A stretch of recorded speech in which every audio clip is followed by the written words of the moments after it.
এক পর্যায়ে অনেক ভাবনা চিন্তা করে আর কোনো উপায় পাইনি, কারণ তোমার না পারতেছি ফ্যামিলির কাছে চাইতে, না পারতেছি কোনো বন্ধু বান্ধবের কাছে হেল্প চাইতে। তো একটা পর্যায়ে আমি ওদের অফারে রাজি হই। প্রথমে আপনার নামটা একটু বলেন প্লিজ। আমার নাম মিতু। মিতু। সো মিতু, বয়সটা কত এখন? এটা আমার 17 রানিং, 18তে পড়বো। 17 রানিং, 18 বছরে আপনি পড়বেন, এবং আপনি জানেন সিক্রেটস অনুষ্ঠানটা মূলত মানুষের এখানে ভুল, অপরাধ, ক্রাইম এগুলো কনফেস করে এবং তার জীবনের পরিণতিগুলো এখানে বোঝায়।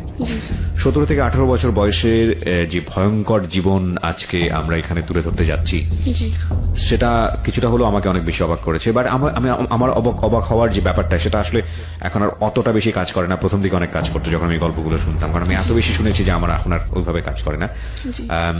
তো আমি একটু ধারাবাহিকভাবে শুনতে চাই, মানে একেবারে ছোটবেলা থেকে যেখান থেকে বলার ইচ্ছে আছে। আপনার জন্ম জেলা কোথায়? আমার জন্মস্থান চিটাগাং, আমি ওখানে জন্মগ্রহণ করি। আর আমার দেশের বাড়ি হচ্ছে ময়মনসিংহ। জি। আমার বাবা মা ময়মনসিংহে থাকেন, তো ওরা বিয়ের পর ওখানে সেট হয়ে যায়। বিয়ের পর ময়মনসিংহ থেকে ওরা চিটাগাং সেট হয়ে যায়। আচ্ছা। ওখানে আমার বাপ মা ওখানে থাকে। আমরা হচ্ছে আপনার 5 বোন 4 ভাই। 5 বোন 4 ভাই। আপনার পজিশন?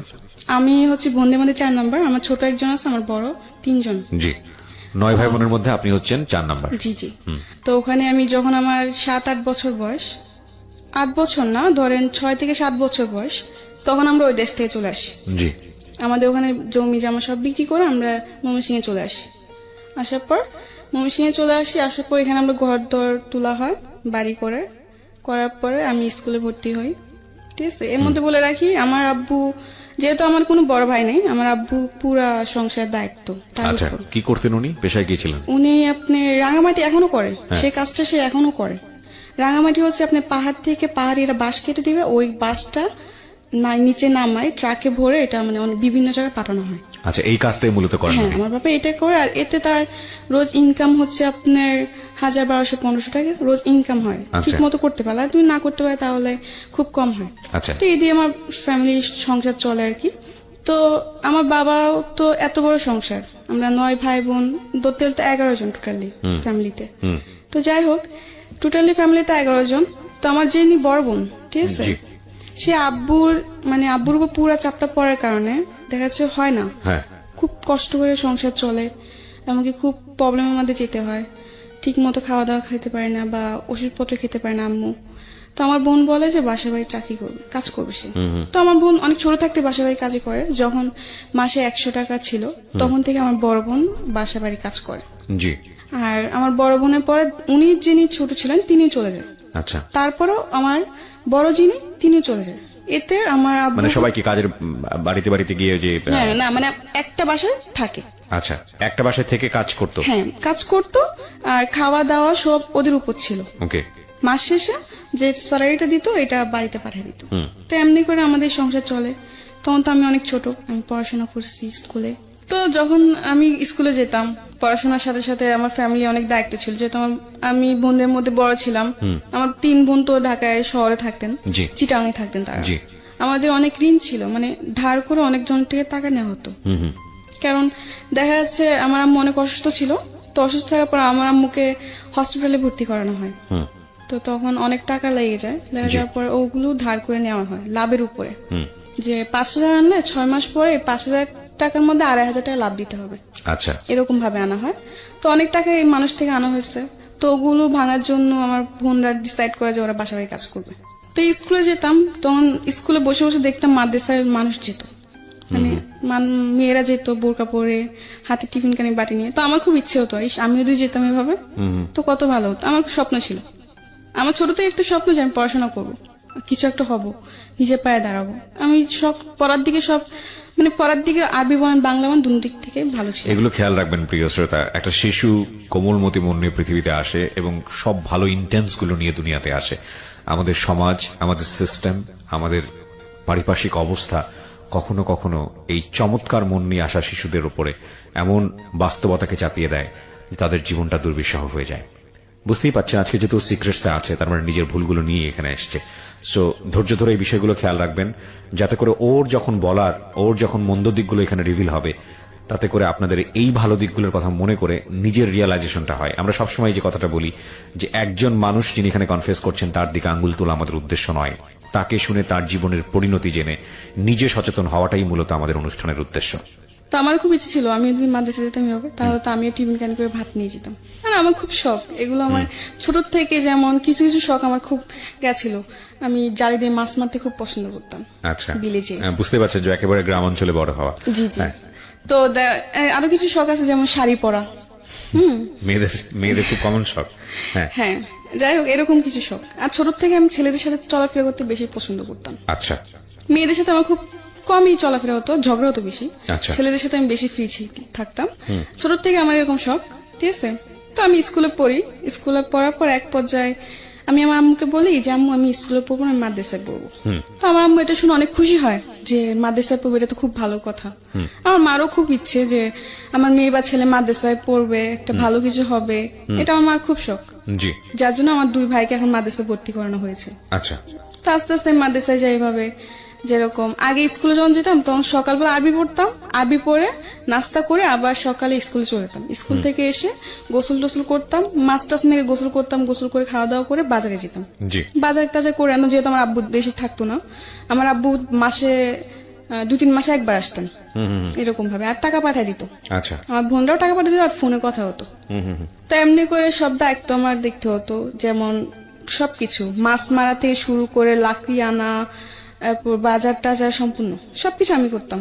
ভিলে যাওয়া, মরিচ তোলা, যেটা মানে গ্রামে যারা মানুষ যেমন করে আর কি, ঠিক জি আছে। জি। তো একটা পর্যায়ে আমার আব্বু অসুস্থ হয়ে পড়ে, আমার 2 বড় বোনের বিয়ে হয়ে যায়। আচ্ছা। 2 বড় বোনের বিয়ে হয়ে যাওয়ার পরে আমার বড়জন একজন থাকে, ঠিক আছে, একজন বাসায়। তা তখন তো খুব আপনি অল্প টাকা হতো, এখন যেরকম একটা বাসায় কাজ করলো 7,000-8,000 টাকা বেতন দেয়, কিন্তু তখন তো আর এটা ছিল না। রাইট। 2-3 হাজার টাকা পেতো, এতে তো আমার বোনেরও খরচা ছিল, এই কামাই দিতে হতো না। কারণ দিনে আব্বুরও বয়স হইতেছে, আব্বু তো আগের মতো সেই রোজ কামাই করতে পারে না। জি। তো যাই হোক একটা পর্যায়ে দেখলাম আব্বু অসুস্থ হয়ে পড়ে, আমার ফ্যামিলিতে খুবই একটা খারাপ সময়, ঠিক আছে। আমার বোনের টাকা দিয়ে আমাদের ফ্যামিলি চলে না, সংসার চলে না। আমার আম্মু তো হাই প্রেশারের রোগী, তো একটু টেনশন করলেই দেখা যাচ্ছে উনি অসুস্থ হয়ে পড়ে। আচ্ছা। অনেক জরুরত হয়, উনি শরীরটা খারাপ হয়ে যায়। আচ্ছা। তো এরকম আর কি, বেশি টেনশন করতে পারে না কিছু নিয়ে, আর খুবই কষ্ট করে আমার মা। দেখি যে ঠিক মতো ওষুধ না খাওয়ার ফলে আমার মা খুবই অসুস্থ হয়ে পড়ে। ওকে। তো এগুলো দেখতে আমার ভালো লাগতো না, যেহেতু ছোট থেকে আমি খুব মানে আমার মানুষের প্রতি মায়াটা অনেক বেশি। ওকে। তো আমি পড়াশোনা করতাম আর এগুলো দেখতাম, ঠিক মতো মাদ্রাসায় খাবার নিতে পারতাম না, খাবার কষ্ট করতাম, তো আমার ভালো লাগতো না। ঈদ আসতো একটা ভালো জামা পড়তে পারতাম না, কারণ দিতে পারতো না, ক্ষমতা ছিল না, টাকা পয়সা নাই, কেমনে দিবে। যাই হোক পরে এরকম একটা পর্যায়ে অনেক সমস্যা হয় ফ্যামিলিতে। তো আমি বলি কি আমি পড়াশোনা করবো না, আমি মাদ্রাসা পড়বো না, আমি ঢাকা চলে যাবো, আমি বাসায় বাসায় কাজ করবো, এতে তো একটু হলেও সমস্যা কমবে। তো আমার আম্মু বলছে না দরকার নেই, দরকার বলে সারাদিন একবার খাবি, তবু মাদ্রাসায় পড়, আচ্ছা, পড়লে তোরই ভালো। মেয়ে যদি মাদ্রাসায় পড়ে বা একটা ছেলে যদি মাদ্রাসায় পড়ে আলিম হতে পারে, আজ যদি মরে যায় তো আল্লাহর কাছে অন্তত জবাব দিতে, অনেক কিছু বলে আমাকে। বলার পর আমি বলছি না আমি পড়বো না। ছোট থেকে খুব শখ যে মানে 3 তলা 4 তলা বিল্ডিং দেখবো, দেখি নাই কোনোদিন, ঠিক আছে। আমার খুব শখ ছিল, এই ঢাকায় আসা আমার খুব ইচ্ছে ছিল ছোট থেকে। ওকে। এক পর্যায়ে আপনি রাজি করেন? হ্যাঁ, এক পর্যায়ে আমি রাজি করি আম্মুকে। তো আমাদের গ্রামে একটা আন্টি ছিলেন, সে আবার বাসা বাড়িতে মেয়ে দিত নিয়ে। আচ্ছা, কাজের মেয়ে দিত? হ্যাঁ, কাজের মেয়ে দিত। তো আমার আম্মু এক পর্যায়ে ওই আন্টির সাথে কথা বলে, বলার পর আন্টি এরকম এরকম তারিখ বলে যে এরকম এই তারিখে নিয়ে যাব সকালে। আমি তো খুশি, আমি ঢাকা যাব, আমার এতদিনের স্বপ্ন পূর্ণ হবে। যাই হোক ঢাকায় আসলাম, বাসা বাড়িতে গেলাম।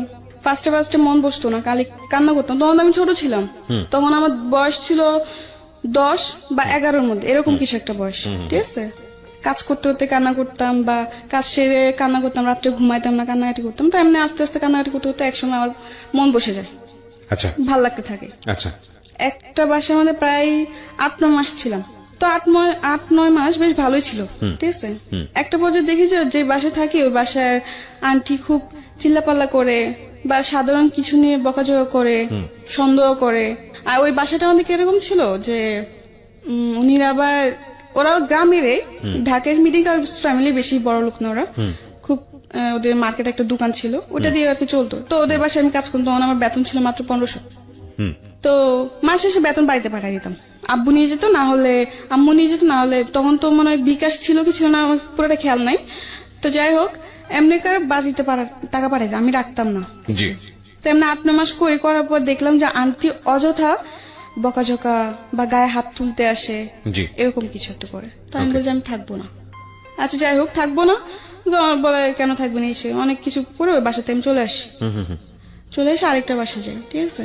ওই বাসাটা বেশ ভালোই ছিল, কারণ সব থেকে ভালো ছিল কি জানেন, আমি বললাম যে ছোট থেকে আমি ছেলেদের সাথে চলতে বেশি পছন্দ করতাম, রাইট। ঠিক আছে। তো ওই বাসায়, যে বাসায় গেছি নেক্সট টাইম, ওই বাসার মধ্যে আমার সমান দুটো মেয়ে ছিল, আরেকটা ছেলে ছিল। তারা মানে আন্টির 3 জন সন্তান বাচ্চা ছিল, ঠিক আছে। 2টা মেয়ে, একটা ছেলে। ছেলেটা ছোট, মেয়েগুলো আমার সমান। তো ওদের সাথে খেলাধুলা করতাম কাজ সেরে, আর আমাকে খুব আদর করতো। আর ওখানে একটা ছেলে ছিল, ছেলেটার নাম বলতে চাচ্ছি না, বাট বাড়িওয়ালার ছেলে, কিন্তু কোনোদিন আমাকে ও ওরকম নজর দেখে না, কাজের মেয়ের নজরে দেখে নাই। আচ্ছা। ভাবতো যে আমিও ওদের একটা কিছু, ফ্যামিলি মেম্বার। ফ্যামিলির মতো দেখতো। যাই হোক, তো ওদের সাথে খুব ভালো সময় কাটে। আস্তে আস্তে ওখানে বেশ অনেকদিনই ছিলাম, ঠিক আছে। তো একটা পর্যায়ে ওই বাড়ির যে মানে আঙ্কেল, আমি উনিকে আবার আঙ্কেল আন্টি বলতাম, ঠিক আচ্ছা। আছে। আঙ্কেল একটা পর্যায়ে দেখি কি যে কিরকম জানি একটু অদ্ভুত টাইপের ব্যবহার করতে থাকে। আপনার বয়স তখন কত? তখন আমার বয়স এই 10 থেকে 11। 10 থেকে 11, ওকে। তো এত কিছু বুঝতাম না তখন। আমি দেখলাম কয়েকদিন যাওয়ার পর, কয়েকদিন কিছু না, সবকিছু একদম ঠিক, আমি অনেক হ্যাপি। হ্যাঁ, সবার সাথে খুবই মিলেমিশে চলছেন। হ্যাঁ, আপনি মিলেমিশে ঢাকা শহরে চলছি, থাকতেন, whatever it খাওয়ার is, সময় খাইতেছি, আবার টিভি দেখার সময় মানে খুবই মানে আমি মনে করতাম কি যে যে সময়টা আমি আমার গ্রামে পার করতে পারি নাই এত হাসি মজা করে, এটা আমি এখানে করতেছি। যে যাই হোক, একটা পর্যায়ে দেখি যে আঙ্কেল একটু অন্য টাইপের হয়ে গেছে। এরকম যে মানে রাত্রে দেখি রুমের পাশে এসে দাঁড়ায় থাকা, বা রাত্রে ঘুমানো পরে আর কি, ঠিক আছে। তো আমার একটা অভ্যেস কি ছিল কি, আমি টিভি দেখতাম। আচ্ছা। অনেক রাত্রি পর্যন্ত টিভি দেখতাম, 2টা-3টা পর্যন্ত আমি টিভি দেখতাম। তো আমি সব কাজকর্ম ছেড়ে আড্ডা মেরে শেষ হওয়া যাওয়া পরে খাওয়া দাওয়া সেরে ওরা ঘুমায় পড়তো। তো ওরা তো ওদের বেডরুমে যে ঘুমায় পড়তো, তা আমি ড্রয়িং রুমে বসে টিভি দেখতাম। আচ্ছা। রাতে 2টা-3টার মতো টিভি দেখতাম। Okay. তো একটা পর্যায়ে দেখি যে ওই ঘরে আঙ্কেল রাত্রে হঠাৎ করে এসে ডাক দেওয়া, বা আমাকে বলতো যে পানি নিয়ে আসো, এটা সেটা। তো আমি নিয়ে যেতাম। কিন্তু একটা পর্যায়ে দেখি যখন আমাকে বলতো পানি নিয়ে যাও, তখন যখন আমি ওকে পানিটা দিতে যাব, তখন ও আমার গ্লাসটা না আমার হাতটা ধরতো। মানে এরকম ভাবে অনেক কিছু কিছু অড জিনিস আপনি খেয়াল করলেন, এবং যেটা আপনার কাছে খুব অস্বস্তিকর মনে হচ্ছে। হ্যাঁ। Something beyond entertainment. Welcome. তারপর কি হলো? যাই হোক, আমি দেখতেছি এরকম কিছু একটা, মানে পরে আমি আর কারোর সাথে এটা শেয়ার করি না, কারোর সাথে না। তো এটা আস্তে আস্তে বাড়তে থাকে, দিন দিন বাড়তে থাকে। মানে উনি এক্স্যাক্টলি উনি ছিলেন হচ্ছে বাড়িওয়ালা। আচ্ছা। তো আমি মনে মনে ভাবলাম যদি বলি তো হয়তো সবাই আমাকে দোষারোপ করবে, মিথ্যা বলতেছো, আচ্ছা। এরকম কিছু না। আচ্ছা। কারণ তারও তো 2টা মেয়ে আছে, আচ্ছা। ঠিক আছে। পরে কিছু বলি নাই। পরে আমার বড় বোন ছিলেন, আবার আমি যেখানে থাকতাম ওখান থেকে কিছুটা দূরে আমার বড় বোনের বাসা, ওখানে সে কাজ করতো। আচ্ছা। তো আমি আমার বড় বোনকে বলি আমি থাকবো না এই বাসায়। কিন্তু আমার আরেকদিকে মায়া ছিল ওই ছেলেটার প্রতি, কারণ ওদের সাথে আমি এত ভালো সময় কাটাইছি, ও আমি চলে যাই, ওদেরকে খুব মিস করবো, আমি যেতে চাইছি, কিন্তু না যে আমি পারতেছি না, আমার এগুলো ভালো লাগছে না। তো আমার বোনকে বলে আমি থাকবো না, আমি চলে যাবো। তো আমার বোন বলল কেন, এতদিন বললে এত ভালো ভালো, এখন তুই চলে যাবে, কারণ কি? তো আমি বলছি না আমার ভালো লাগে না, আমি থাকবো না, আমি চলে যাবো। এরকম বলার পর আমার বোন অনেক কারাগারি করে। আচ্ছা। এই 2 দিন পর বাসা চেঞ্জ করে, এটা কি ভালো? কিন্তু আমি কেন বাসা চেঞ্জ করি এটা তো ওরা জানে না, আমি তো ওদের সাথে শেয়ার করি না জিনিসটা। এমনি করে আমার বোন বলে থাক, দেখ বাড়িতে অনেক প্রবলেম, কয়েকটা মাস থাক কষ্ট করে। তো এমনি এমনি আমি আর 2টা মাস থাকি। থাকার পর খুবই দেখা যাচ্ছে আমি রাতে ঠিক মতো ঘুমাতাম না, ভয় থাকতো সবসময়, মনে মধ্যে ভয় কাজ করতো। জি। কারণ এই জিনিসগুলোর সাথে তো আমি আগে কোনোদিন মানে ভাবিও নাই যে এরকম কিছু একটা, মানে অনেক কিছু মানে গ্রামের টাইপে ছিলাম, আচ্ছা। এত বুঝ জ্ঞান বা এত ইন ডিটেল ইন ডেপথ জানা ছিল না। না জানা ছিল না। 2 মাস থেকে আমি বাসার থেকে চলে আসি, কিন্তু আমার মন খারাপ ছিল ওদের জন্য, যে সবাইকে ছেড়ে চলে আসছে। আমি অনেক আশেপাশে অনেক কান্নাকাটি করি। তো আমার বোন বলে কি তোর এখানে থাকতে হবে না, তুই আমার খালাম্মাদের কাছে চলে যা। আমার খালারা তখন কলাবাগান থাকতেন। আচ্ছা। ওখানে ওরা খালারাও কাজ করতেন। আচ্ছা। তো আমার বোন বলে তো ওরা ওদের কাছে চলে যা। তো আমি এক পর্যায়ে আমার খালাম্মাদের কাছে চলে যাই, ঠিক আছে। ওখানে যাওয়ার পর ওরা আমাকে একটা বান্দা বাসায় দেয়। ওই বাসাতে আমি একটা বেবি রাখতাম, বাচ্চা, মানে বাচ্চার দেখাশোনা করতে হ্যাঁ হতো বাচ্চার আপনাকে। দেখাশোনা করতাম। তো যখন আমি যাই তখন ওর বাচ্চার বয়সটা ছিল আপনার 2 থেকে 2.5 মাস, অনেক ছোট। আর ওর বাপ মা দুজনে চাকরি করতেন, চাকরিজীবী ছিলেন, হাজবেন্ড আর ওয়াইফ। আমি ওই বাচ্চা দেখাশোনা করতাম ছোট থেকেই, ওকে খাওয়ানো দাওয়ানো সবকিছুই আমার দায়িত্ব ছিল, গোসল থেকে নিয়ে ঘুম পাড়ানো। তো বাচ্চার এমনি বয়স কত ছিল? ওই যে বললাম 2.5 মাস। 2-2.5 মাসের বাচ্চার পুরো দায়িত্ব আপনার উপর। হ্যাঁ আমার উপর। তখন আপনার বয়স কত? আমার তখন বয়স হচ্ছে আপনার 12 সাড়ে 12 ভেরি এরকম। Tough job, very very tough job. হ্যাঁ ঠিক আছে, তখন আমি তো নিজে একটা বাচ্চা, আমি একটা বাচ্চাকে কি করবো? তবে একটা জিনিস সবসময় মাথায় ভাবতাম যে আমার করতে হবে, কারণ যদি আমি না করতে পারি তাহলে আমি কাজ করবো কি করে আর টাকা কামাই করবো কি করে। তখন আমার এই চেষ্টা ছিল, আমি ছোট থেকে একটা কি, আমি কোনো কিছুর জন্য হার মানতাম না সহজে। আমি যেটা হয় না এটা আমি করবো, বারবার চেষ্টা করবো। তো তখন ওই বাচ্চার দেখাশোনা সব আমি করতাম। তো এমনি এমনি বেশ বাচ্চার সাথে এমনি থাকতে থাকতে বাচ্চা আস্তে আস্তে বড় হয়, ঠিক আছে, বড় হতে থাকলো, বেশ ভালোই সময় কাটতেছিলাম, হয় বেবির সাথে খেলাধুলা করতাম। ফলে কি একটু কষ্ট হতো, যেমন রাতে 2টা-3টা পর্যন্ত জায়গা থাকতে হতো আমার বাচ্চাকে নিয়ে। তো এদিক থেকে আমি একটু কষ্ট পেতাম, ঘুমের থেকে আমি খুব কষ্ট করতাম, ঘুম জিনিসটা বেশি কষ্ট করতাম আমি ওখানে। ওকে। তো যাই হোক, এমনি করতে করতে 6-7 মাস কেটে গেল। যখন বাচ্চা 8 মাসের বয়স তখন আমি ওখান থেকে চলে আসি। যাই হোক, ওখান থেকে আসারও কারণ আছে, আসতাম না, কারণ একটা বাচ্চাকে রাখতে রাখতে ওদের প্রতি আমার মায়া চলে আসছে। কিন্তু ওরা এমন কিছু করতেছিল তখন যে না এসে আমি পারতেছি না, কারণ একটা সহ্যের সীমানা থাকে। ওখানে কিছু প্রবলেম হতেছে যে বাচ্চা কান্না করতেছে কেন, এটা জবাব দিতে হবে আমার। এখন স্বাভাবিক, একসময় হাসবো একসময় কান্না করবো, এটাই তো নিয়ম। সবাই তো সবসময় হাসবে না, সবসময় কান্নাও করবে না, এটা তো ওদের বুঝতে হবে। কিন্তু ওটা বুঝে না। ওরা খাবার দিল, খাবারটা পুরোপুরি খায় না। সবসময় কি একটা মানুষ কি সবসময় খাবার শেষ করে উঠতে পারে? এটা বুঝবে না, বলে কি তুই বাচ্চাকে ঠিক মতো খাবার দাবার করাস না, এই করাস না সেই করাস না, অনেক কিছু। মানে এগুলো নিয়ে আমার সাথে অনেক খারাপ ব্যবহার করতে থাকে, অনেক রাফ ব্যবহার করে আমার সাথে। তো এগুলো আমার ভালো লাগে না। তখন তো আমি বেশ একটু হলো বড় ছিলাম, তো আমার এগুলো অনেক খারাপ লাগতো যে গরিব হয়েছে বলে এত অবহেলা, আমার এগুলো ভালো লাগতো না। পরে আমি কি করি, কিছু বলি না। তো একদিন বাচ্চাকে গোসল করাতে নিচ্ছে, হ্যাঁ, গোসল করা নেওয়ার পরে আমি একটা জিনিস ভুলে আনি নাই। গোসল করাতে নিতে হলে শ্যাম্পু, সাবান, তয়লা, অনেক কিছু, গোসলের যা যা আয়োজন সবকিছু আমার তৈরি করতে হতো। জি। তো ওদিন আমি একটা জিনিস ভুলে আনতে মন নেই, ঠিক আছে, ওইটার জন্য ওই আপু আমার গায়ে হাত তুলতে আসে, আমাকে মারতে আসে। আচ্ছা। মারে নাই, ওর মা ধরে ফেলে, কিন্তু ওদিন আমার গায়ে এমন ভাবে নখ দিয়ে ধরে যে আমার পুরো নখের খামচি লেগে রক্ত বের হচ্ছে আমার হাতের থেকে। আচ্ছা যাই হোক, পরে আমার কান্নাকাটি করি। তখন আমার খালাম্মাকে ফোন দিই, আমি থাকবো না। কেন থাকবি না? যে আমাকে মারতে আসছে। কেন মারতে আসছে? এই কারণ।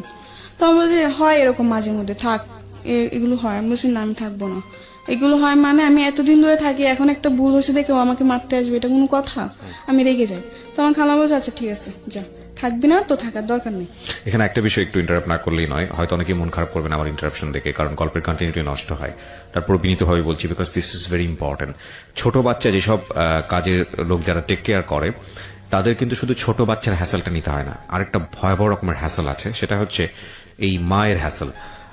এই কারণে বলছি যে মা যদি প্রথম সন্তান হয়ে থাকে, খুব কনসার্ন থাকে তার উপর, বাচ্চাটার উপরে, এক।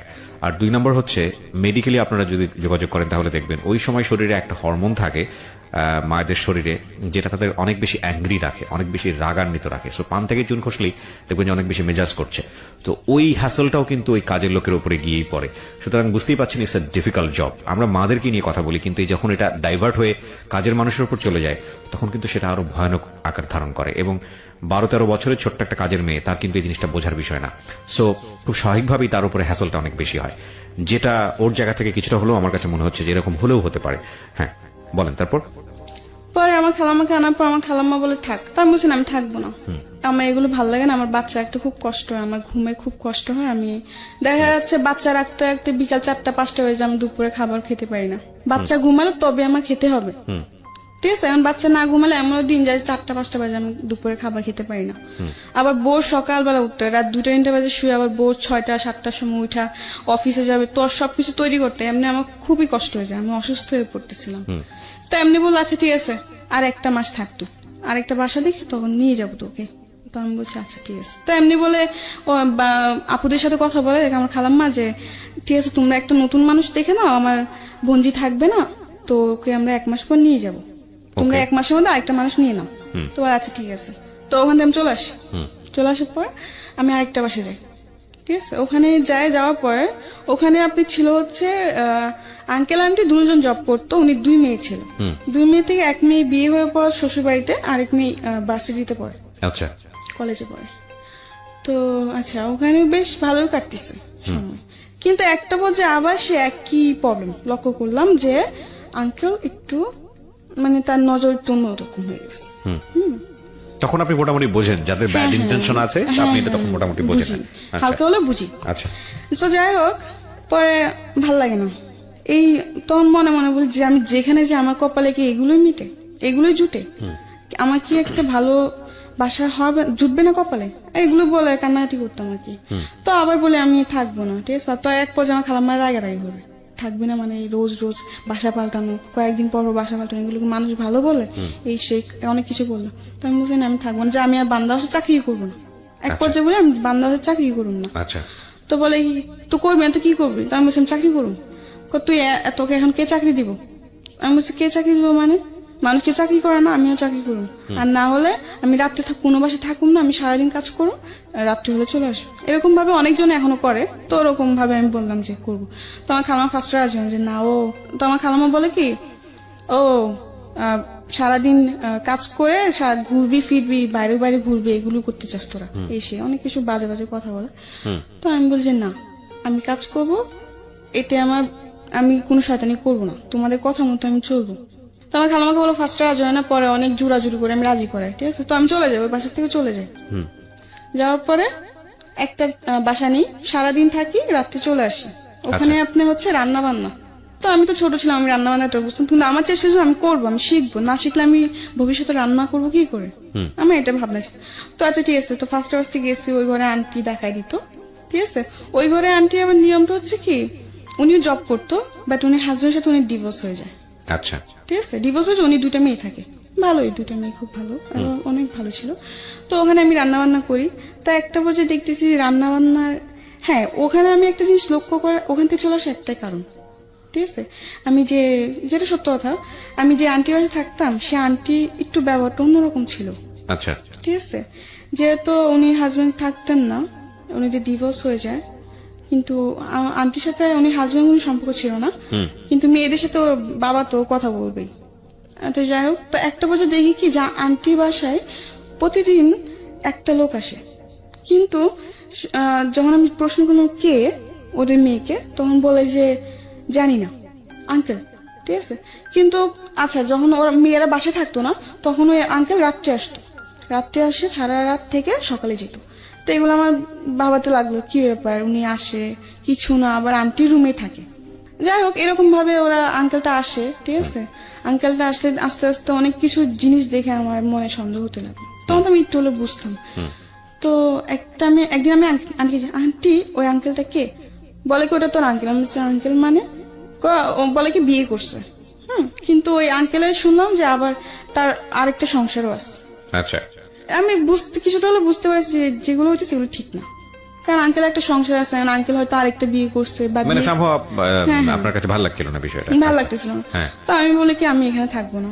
আপনার ওইখানেও সমস্যা হয়? হ্যাঁ, ওখানেও সমস্যা বলতে কি, ওই আঙ্কেল ছাড়া আরো অনেকজনে আসে। আচ্ছা, তো আপনার কাছে পরিবেশটা ভালো লাগেনি, তো আপনি ওখানে চলে গেছি।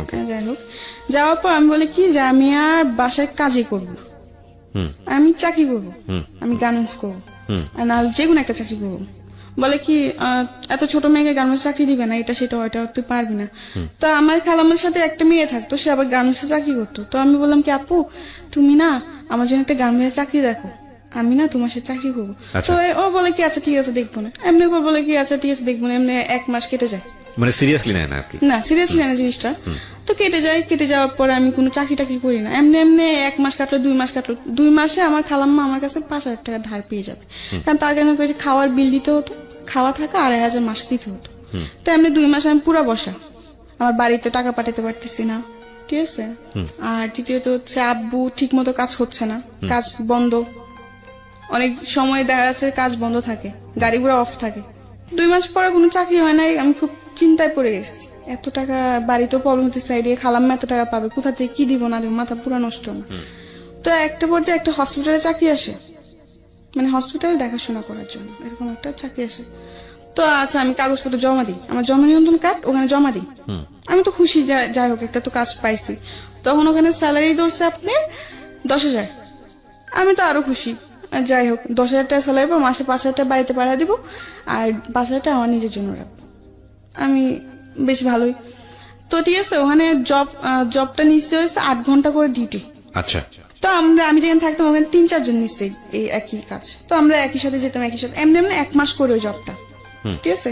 করার পরে বাড়িতে বেশি প্রবলেম ছিল, তো 1 মাসে যা কামাই করছি ওই টাকাতে বেশিরভাগ আমি বাড়িতে পাঠিয়ে দিছি।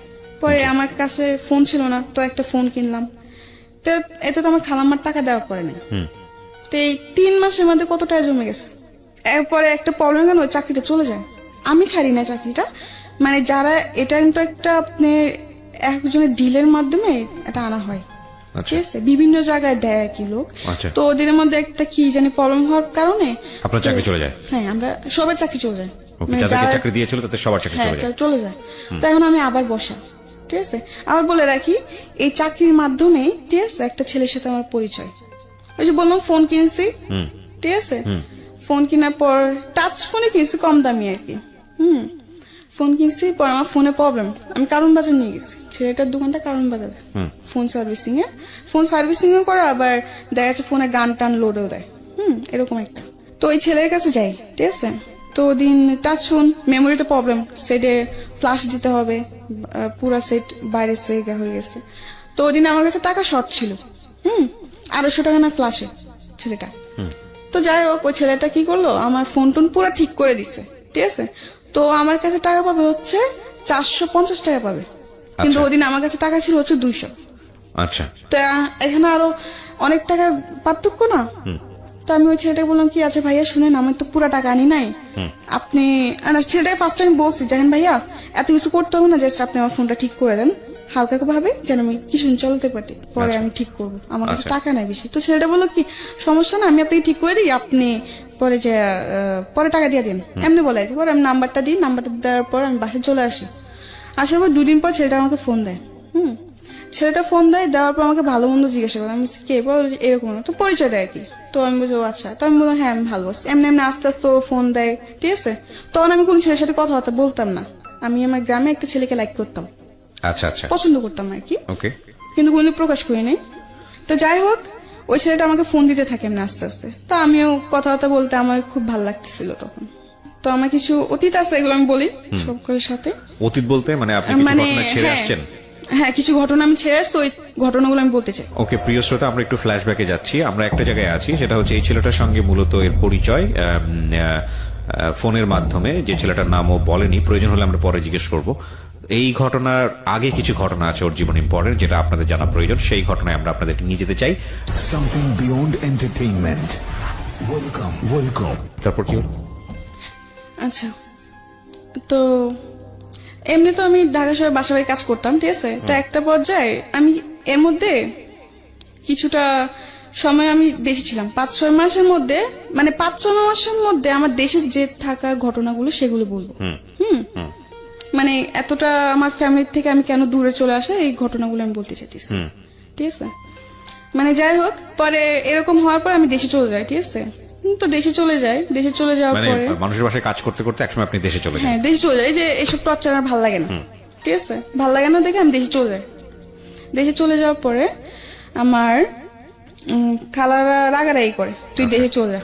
খালা রাগারাগি করে দেখে আমি দেশে চলে আসছি, ঠিক আছে।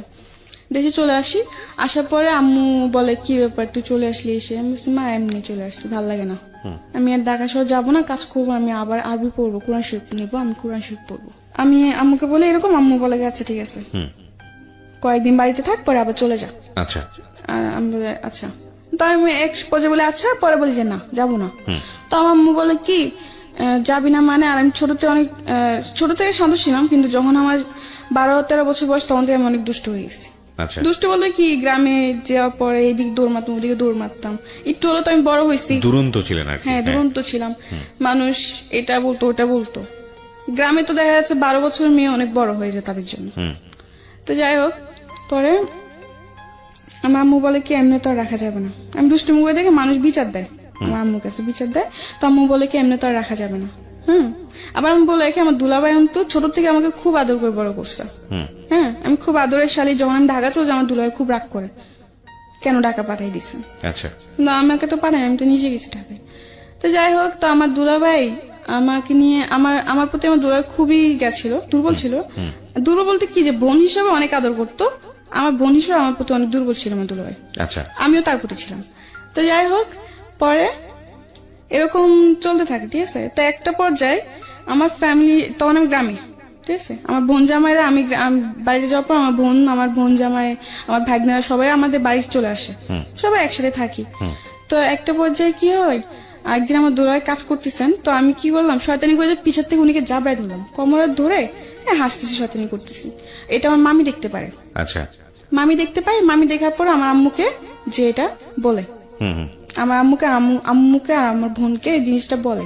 আচ্ছা। বলার পর ওই জিনিসটা ওরা একটু স্বাভাবিক ভাবে নেয় না, জিনিসটা অন্য নজর ভাবে, মামি অন্য ভাবে বলে আর অন্য ভাবে নেয়, এটা স্বাভাবিক, বুঝছেন। তো বলার পরে এগুলো নিয়ে আস্তে আস্তে দেখি আমার বোন জামা আর আমার বোন ঝগড়া করতে শুরু করে। মানে সবাই এটা ডাউট যে আমার বোন জামার সাথে আমার কোনো সম্পর্ক সম্পর্ক আছে, আছে। ওকে, কোনো খারাপ সম্পর্ক আছে বা এরকম কিছু, কিন্তু আসলে তো তা না। যাই হোক, এরকম করতে করতে এক পর্যায়ে আমার বোন আর বোন জামার মধ্যে খুবই প্রবলেম ক্রিয়েট হয়, ঠিক আছে, খুবই ঝগড়াঝাটি, কি একটা জানি অবস্থা বলার বাইরে। তো আমার বাপ মা এগুলো দেখে বলে কি আমাকে বিয়ে দিয়ে দিবে, আচ্ছা। বিয়ের গেট, এই 12-13 বছর বয়সী? হ্যাঁ 12-13 বছর বয়সে আমাকে তারা বিয়ে দিয়ে দিবে।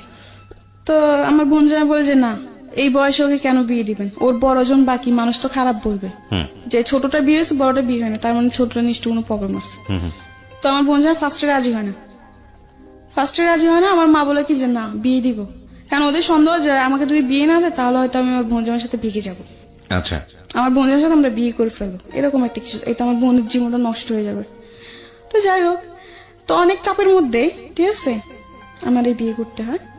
আমার পরে একটা বিয়ের কথা আসে, ওই ঝগড়াঝাটির মধ্যে একটা বিয়ের প্রস্তাব আসে আমার জন্য।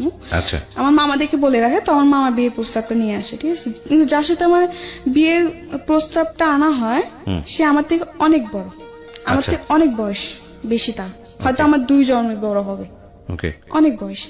তো যাই হোক, সবাই দেখে শুনে কথাবার্তা বলে তারা রাজি। তো আমাকে দেখে ওদের পছন্দ হয়, তো ওরাও রাজি, আমার ফ্যামিলিরাও রাজি, বাট আমি রাজি ছিলাম না। কিন্তু আমি তখন না বলেও পারতেছি না, যদি আমি এখন এই বিয়ে না করি হয়তো আমার বোনের জীবনটা নষ্ট হয়ে যাবে, 2টা বাচ্চা আছে, ওদের জীবনটা নষ্ট হয়ে যাবে। তখন আমার মাথায় খালি কি করব না করবো বুঝে কুল পাই নাই, ঠিক আছে। তো আমার বোন জামাই বলে কি এই বিয়ে হবে না, আমার মা বলে কি এই বিয়ে হবে, দুজনের মধ্যে এগুলো নিয়ে অনেক ঝগড়াঝাটি, দ্বন্দ্ব তৈরি হয়। হ্যাঁ দ্বন্দ্ব তৈরি হয় যে এই বিয়ে হবে, এই তো অনেক ঝগড়াঝাটি হয়, ঠিক আছে।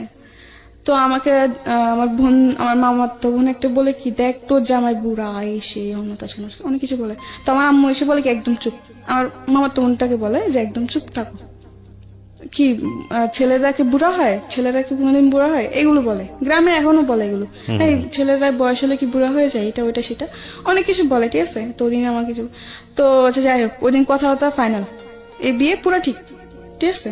আমার তো একবার জানার চেষ্টা করেন যে আমি এই বিয়েতে রাজি কিনা, আর তখন রাজি না হওয়ার পর ছাড়াও তো কোনো উপায় ছিল না আমার। আচ্ছা, যাই হোক, পরে আমি এই বিয়ের জন্য আমার, হ্যাঁ কথাবার্তা শেষ, বিয়ের ডেট সব ফিক্স, 1 সপ্তাহের মধ্যেই বিয়ে। এর মধ্যে ওরা চলে যাওয়ার পরের দিন আমার বোন জামাই বলে কি এই বিয়ে হবে না, আর যদি জামাই আসে তো জামাইকে রাস্তা থেকে পা ভেঙে আবার বাড়িতে ফিরাই দিব। আপনার বোন জামাই? হ্যাঁ আমার বোন জামাই বলে। আচ্ছা। এতে মানুষ আরো সন্দেহ করে যে কি ব্যাপার, সেটাই তো, হ্যাঁ, যে ওকে বিয়ে হতে দিবে না, তার মানে নিশ্চয়ই কিছু আছে। তো আমি আমার বোন জামাকে বলি থাক দুলা ভাই, আপনি কিছু করতে হবে না, আমি এই বিয়েতে খুশি। আমার বোন জামাকে ডেকে নিয়ে বলে, মটটট খেয়ে এসে ডেকে নিয়ে আমাকে বলে কি তুই কি এই বিয়েতে রাজি, তুই এই বিয়েতে খুশি? আমি বলছি হ্যাঁ আমি অনেক খুশি, আপনি এসব নিয়ে আর গ্যাঞ্জাম করেন না, থাক, আমি চাই না কোনো গ্যাঞ্জাম হোক। তো এগুলো বলার পর অনেক কিছু বলে, আমার বাপ মা বলে তুই ভাইবা চিন্তা বল তুই তো খুশি? আমি বলছি হ্যাঁ আমি খুশি, কারণ তখন এছাড়া আমার উপায় ছিল না, ঠিক আছে, এছাড়া আমার কোনো উপায় ছিল না। ওকে, আমার বোনের সংসার বাঁচানোর জন্য এখন যদি আমার এমন 10টা বিয়ে করতে আমার তখন করতে হবে, কিছু উপায় ছিল না, কারণ আমি তখন ছোট থেকে বললাম যে আমার বোনের সংসার ভেঙে যাচ্ছে। হ্যাঁ, ওকে, এই বিয়ে না করলে আমার বোনের সংসার ভেঙে যাবে, আবার এটা করলেও ভেঙে যাবে, কিন্তু আমার বাবা মা এক কথা এই বিয়ে হবে আর আমার বোন জামাই এক কথা হবে না, মানে দুজনের মধ্যে এগুলো নিয়ে অনেক। ঠিক আছে, তারপর কি হলো? যাই হোক, পরে এই বিয়ে হয়, ঠিক আছে, কিন্তু আমার বিয়েতে কাবিন না হওয়ার কারণ হচ্ছে যে আমার বয়স হয়নি, কাবিন দেওয়ার মতো বয়স হয়নি, 18 বছর না হলে কাবিন হবে না। তো এমনি 2 দিন থাকার পরে এখন মানুষ বলে কি যে আমার বাপ মা বলতেছে যদি এখন জামাই ফিরাই দেওয়া হয় তো মানুষ তো খারাপ বলবে জিনিসটা, মানুষ তো খারাপ বলবে যে বিয়ে ভেঙে যে তোমার মেয়ে একটা বদনাম, ওই ওদিক থেকেও বদনাম হয়ে যাবে। তো যাই হোক, কাবিন ছাড়াই বিয়ে হয়। তো ওরা বলে কি যে ঠিক আছে, যত মধ্যে মেয়ের 18 বছর পূর্ণ না হবে তো তুমি বন্ধ কাবিন হবে না, 18 বছর পূর্ণ আমরা কাবিন দিব। তো এমনি করে সবার কথার উপর বিয়েটা হয়। কত বছর বয়সে বিয়ে হলো? এটা আপনি তখন আমি 13তে পড়তেছেন এই অবস্থায়? মানে 13 শেষের দিকে, মানে 14 এরকম কিছু একটা। ওকে, বুঝতেই পারছেন ওর বয়স 17 পার হয়েছে, 18 পড়েনি এখন পর্যন্ত। ওর জীবনের অনেক ঘটনা এখনো বাকি, আমরা শুনবো। এবং এই বয়সে ওর বিয়ে হয়েছে। তো আমার বিয়ে হয়ে যায়। বিয়ে হয়ে যাওয়ার পর আমি শ্বশুর বাড়িতে যাই, ঠিক আছে। আবার বলে রাখি, আমার হাজবেন্ডের অন্ত 6 ভাই 1 বোন। বোন মারা যায়, ওরা 6 ভাই থাকে, ঠিক আছে। তো 6 ভাইয়ের মধ্যে 2 নাম্বার ছিল, সবার বড় আমি ছিলাম। হ্যাঁ, বয়স হয়তো ছোট হতে পারি, হমদে তো সবার বড় ছিলাম। সবাই ভাবি ভাবি বলতো আমাকে, কিন্তু তখন তো আমি কিছুই বুঝতাম না, গ্রামে কোনো কাজ কমে পারতাম না। আচ্ছা, রান্না বান্না কিছুই, রান্না তো আমি পারতাম, কিন্তু ওটা তো লাকড়ি চুলা তো রান্না করা অনেক সহজ না, কঠিন। আগুন লেগে যাওয়ার ভয়। যাই হোক, বিয়ে করার পরে দেখলাম, হ্যাঁ এটা ঠিক যে আমি হয়তো মন থেকে মানতে পারি নাই, কারণ আমার প্রতিটা মেয়ের স্বপ্ন থাকে, তো আমার কিছু স্বপ্ন ছিল। পরে বিয়ে হয়ে যায়। বিয়ে হয়ে যাওয়ার পর শ্বশুর বাড়িতে যাই, ঠিক আছে। তো এমনি এমনি 1 মাস বেশ ভালোই কাটে। একটা মাস খুবই, মানে আমার আদর যত্ন কোনো দিক থেকে আমাকে সে কষ্ট দেয় নাই। আচ্ছা, ঠিক আছে। তো 1 মাস পর ওর মেয়ে আসে। আবার বলে রাখি, ওর তো 2টা মেয়ে আছে, ওই 2টা মেয়েরও বিয়ে হয়ে গেছে শ্বশুর বাড়িতে। আচ্ছা, মানে ওই লোকটার বয়স কত থাকে তখন? তখন আপনি 40, মানে 50-এর কাছাকাছি। মাই গুডনেস, ওর হাজবেন্ডের বয়স ছিল 50-এর কাছাকাছি। এবং উনি, আপনি কত নাম্বার ওয়াইফ ছিলেন ওনার? 4 নাম্বার। 4 নাম্বার। চিন্তা করে দেখেন অবস্থা। ওকে, বলেন তারপর। 4 নাম্বার ওয়াইফ, কিন্তু এটা কেউ জানতো না যে ওর 3টা বিয়ে করছে আগে। আপনার ফ্যামিলি কেউ জানতো না? না, সবাই এটা গোপন করছে। My goodness. ওকে, গোপন করে কেউ জানে না, সবাই জানে যে একটা বিয়ে করছে, বউ পালায় চলে গেছে, এই জন্য সে আরেকটা বিয়ে করে, এমনি তার একা থাকা যায় না, কেউ তো দরকার। তো যাই হোক, এমনি করে বিয়েটা করে। 1টা মাস পুরোপুরি ঠিক। 1 মাস পর ওর মেয়ে আসে। তো মেয়ে আসে, আমি রান্না বান্না করি যেটুকু পারি, আমার ক্ষমতা যেটুকু আমি রান্না বান্না করি। আর আমার হাজবেন্ড একটা অভ্যেস কি ছিল, ওর মেয়ে এসে কিন্তু কোন ছেলে সন্তান নেই। আচ্ছা, ও সবসময় খালি বলতো যে আমার ছেলে লাগবে, আমার ছেলে লাগবে, খালি ছেলে ছেলে করতো। তো আমি একদিন প্রশ্ন করলাম যে ছেলে আর মেয়ে তো কেউ বানায় না, এটা তো আল্লাহ সৃষ্টি, যা সৃষ্টি যে করে তাই তো বুঝবে, তাই না? এখন তোমাকে যদি আল্লাহ ছেলে না দিয়ে মেয়ে দেয়, তখন কি মেয়ে হলে ভালো, আর যদি ছেলে তো আরো বেশি ভালো, মানে ওর ছেলে ছেলে এরকম একটা জিনিস। ওকে। তো যাই হোক, ওর মেয়ে আসে। আসার পরে একটা জিনিস দেখলাম, 2-3 দিন বেশ ভালো, 2-3 দিন পরে সে একটু পাল্টে গেছে, একটু অন্যরকম হয়ে গেছে। মানে আমার সাথে বেশি কথা বলে না, ঠিক আছে। ছোটখাটো জিনিস নিয়ে রাগারাগি, চিল্লা পাল্লা, মারধর করতো। হ্যাঁ, এমনি এমনি বেশ ভালোই এরকম অত্যাচার আমার উপর চলতেছে। মেয়ে যাওয়ার পর এটা আরো বেশি বেড়ে যায়। আচ্ছা, বন্ধুদেরকে নিয়ে বাসায় মদ নিয়ে এসে আড্ডা মারা, ঠিক আছে। রাতে 2টা-3টা পর্যন্ত আড্ডা দিত। আমাকে ঘুমাতে দিত, নিজেও ঘুমাতো না, তাদের জন্য আমার বসে থাকতে হবে। এইসব আড্ডা শেষ হওয়ার পরে ও বন্ধুদেরকে বিদায় দিয়ে পরে ও ঘরে আসবে, পরে আমাকে ঘুমাতে হবে। আমি আগে ঘুমাই গেলে এটার জন্য আমাকে বকবে, আমি আগে কেন ঘুমাই যাই। এরকম ভাবে আমার উপর অনেক অত্যাচার করে সে, ঠিক আছে। এমনি এমনি প্রায় 2-2.5 মাস কাটে। আমার হাজবেন্ড বাসা কিন্তু আমি 3 মাসও থাকি না, ঠিক আছে। তো 2.5 মাস পর আমি জানতে পারলাম যে আমি মা হব। মাই গুডনেস, আমি প্রেগনেন্ট, আমি মা হব। 2.5 মাস তখন আমি বুঝতে পারতাম না তখন। তো একদিন হঠাৎ করে খুব মাথা ঘুরতেছিল, মানে মাথা ঘুরতো। বুঝতে পেরেছি, আপনি যেহেতু সিমটমটা বুঝতে পেরেছেন যে আপনি মা হবেন। হ্যাঁ, তারপর কি হলো? পরে ও তো খুশি। এটা সবাই জানতো না, খুব কমই জানতো, সবাইকে এতটা জানানো হয় নাই। ও খালি বলতো ছেলে ছেলে। হ্যাঁ, আমি বলি যেটা আল্লাহ যা যায় তাই, এটা তুমি আর আমি সৃষ্টি করবো না যে। আর তবু আমি মেনে নিছিলাম, ঠিক আছে। যাই হোক, 2.5 মাসে প্রেগনেন্ট। তো একদিন ও বাজারে যায়, ঠিক আছে। তো ওদিন আমাকে বলে কি, মুরগি এনে দিচ্ছে আমাকে। মুরগি এনে লুটি বানাতে বলছে আর মুরগি রান্না করতে বলছে। তো আমি রান্না বান্না করি। রান্না বান্না করার পরে আমার যে উকিল মা, যে আমার দায়িত্ব নেই, উকিল মা যাকে বলা হয়, সে তার বাসায় যাই আমি সন্ধ্যাবেলা। রান্না বান্না সেটা আমি ভয় পাইতাম, একলা করে থাকতে ভয় পেতাম, খুব ভয় পাইতাম। অন্ধকার আমার পছন্দ ছিল না, অন্ধকার আমি খুব ভয় পেতাম তখন। তো যাই হোক, পরে ওদিন আমি রান্না বান্না জলদি জলদি সেরে সন্ধ্যার আগে আমি আমার উকিল মার বাসায় চলে যাই। একা বাসায় থাকতে পারতাম না।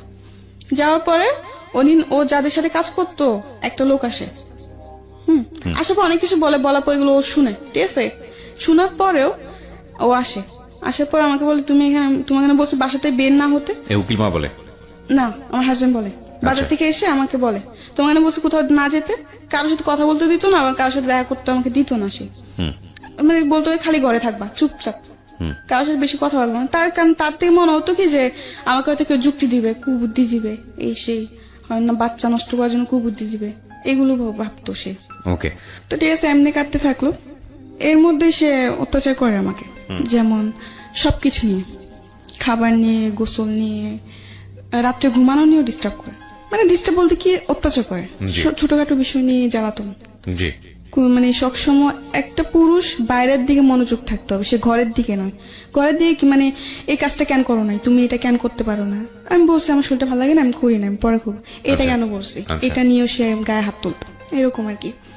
যাই হোক, তো একদিন বাজার থেকে আসার পরে যেটা বললাম আর কি, যে একজন যে সে যেখানে কাজ করে ওখান থেকে একটা ভাই এসে আমাকে অনেক ধরনের কথাবার্তা বলে যে আপনি এগুলো কেন সহ্য করেন বা এই সেই, এগুলো শোনার পরে তা আমার উকিল মার বাসায় ছিলাম, ওখান থেকে আমাকে হাতটা টেনে বাসায় আনে, আমাকে বলে ঘরে চলো।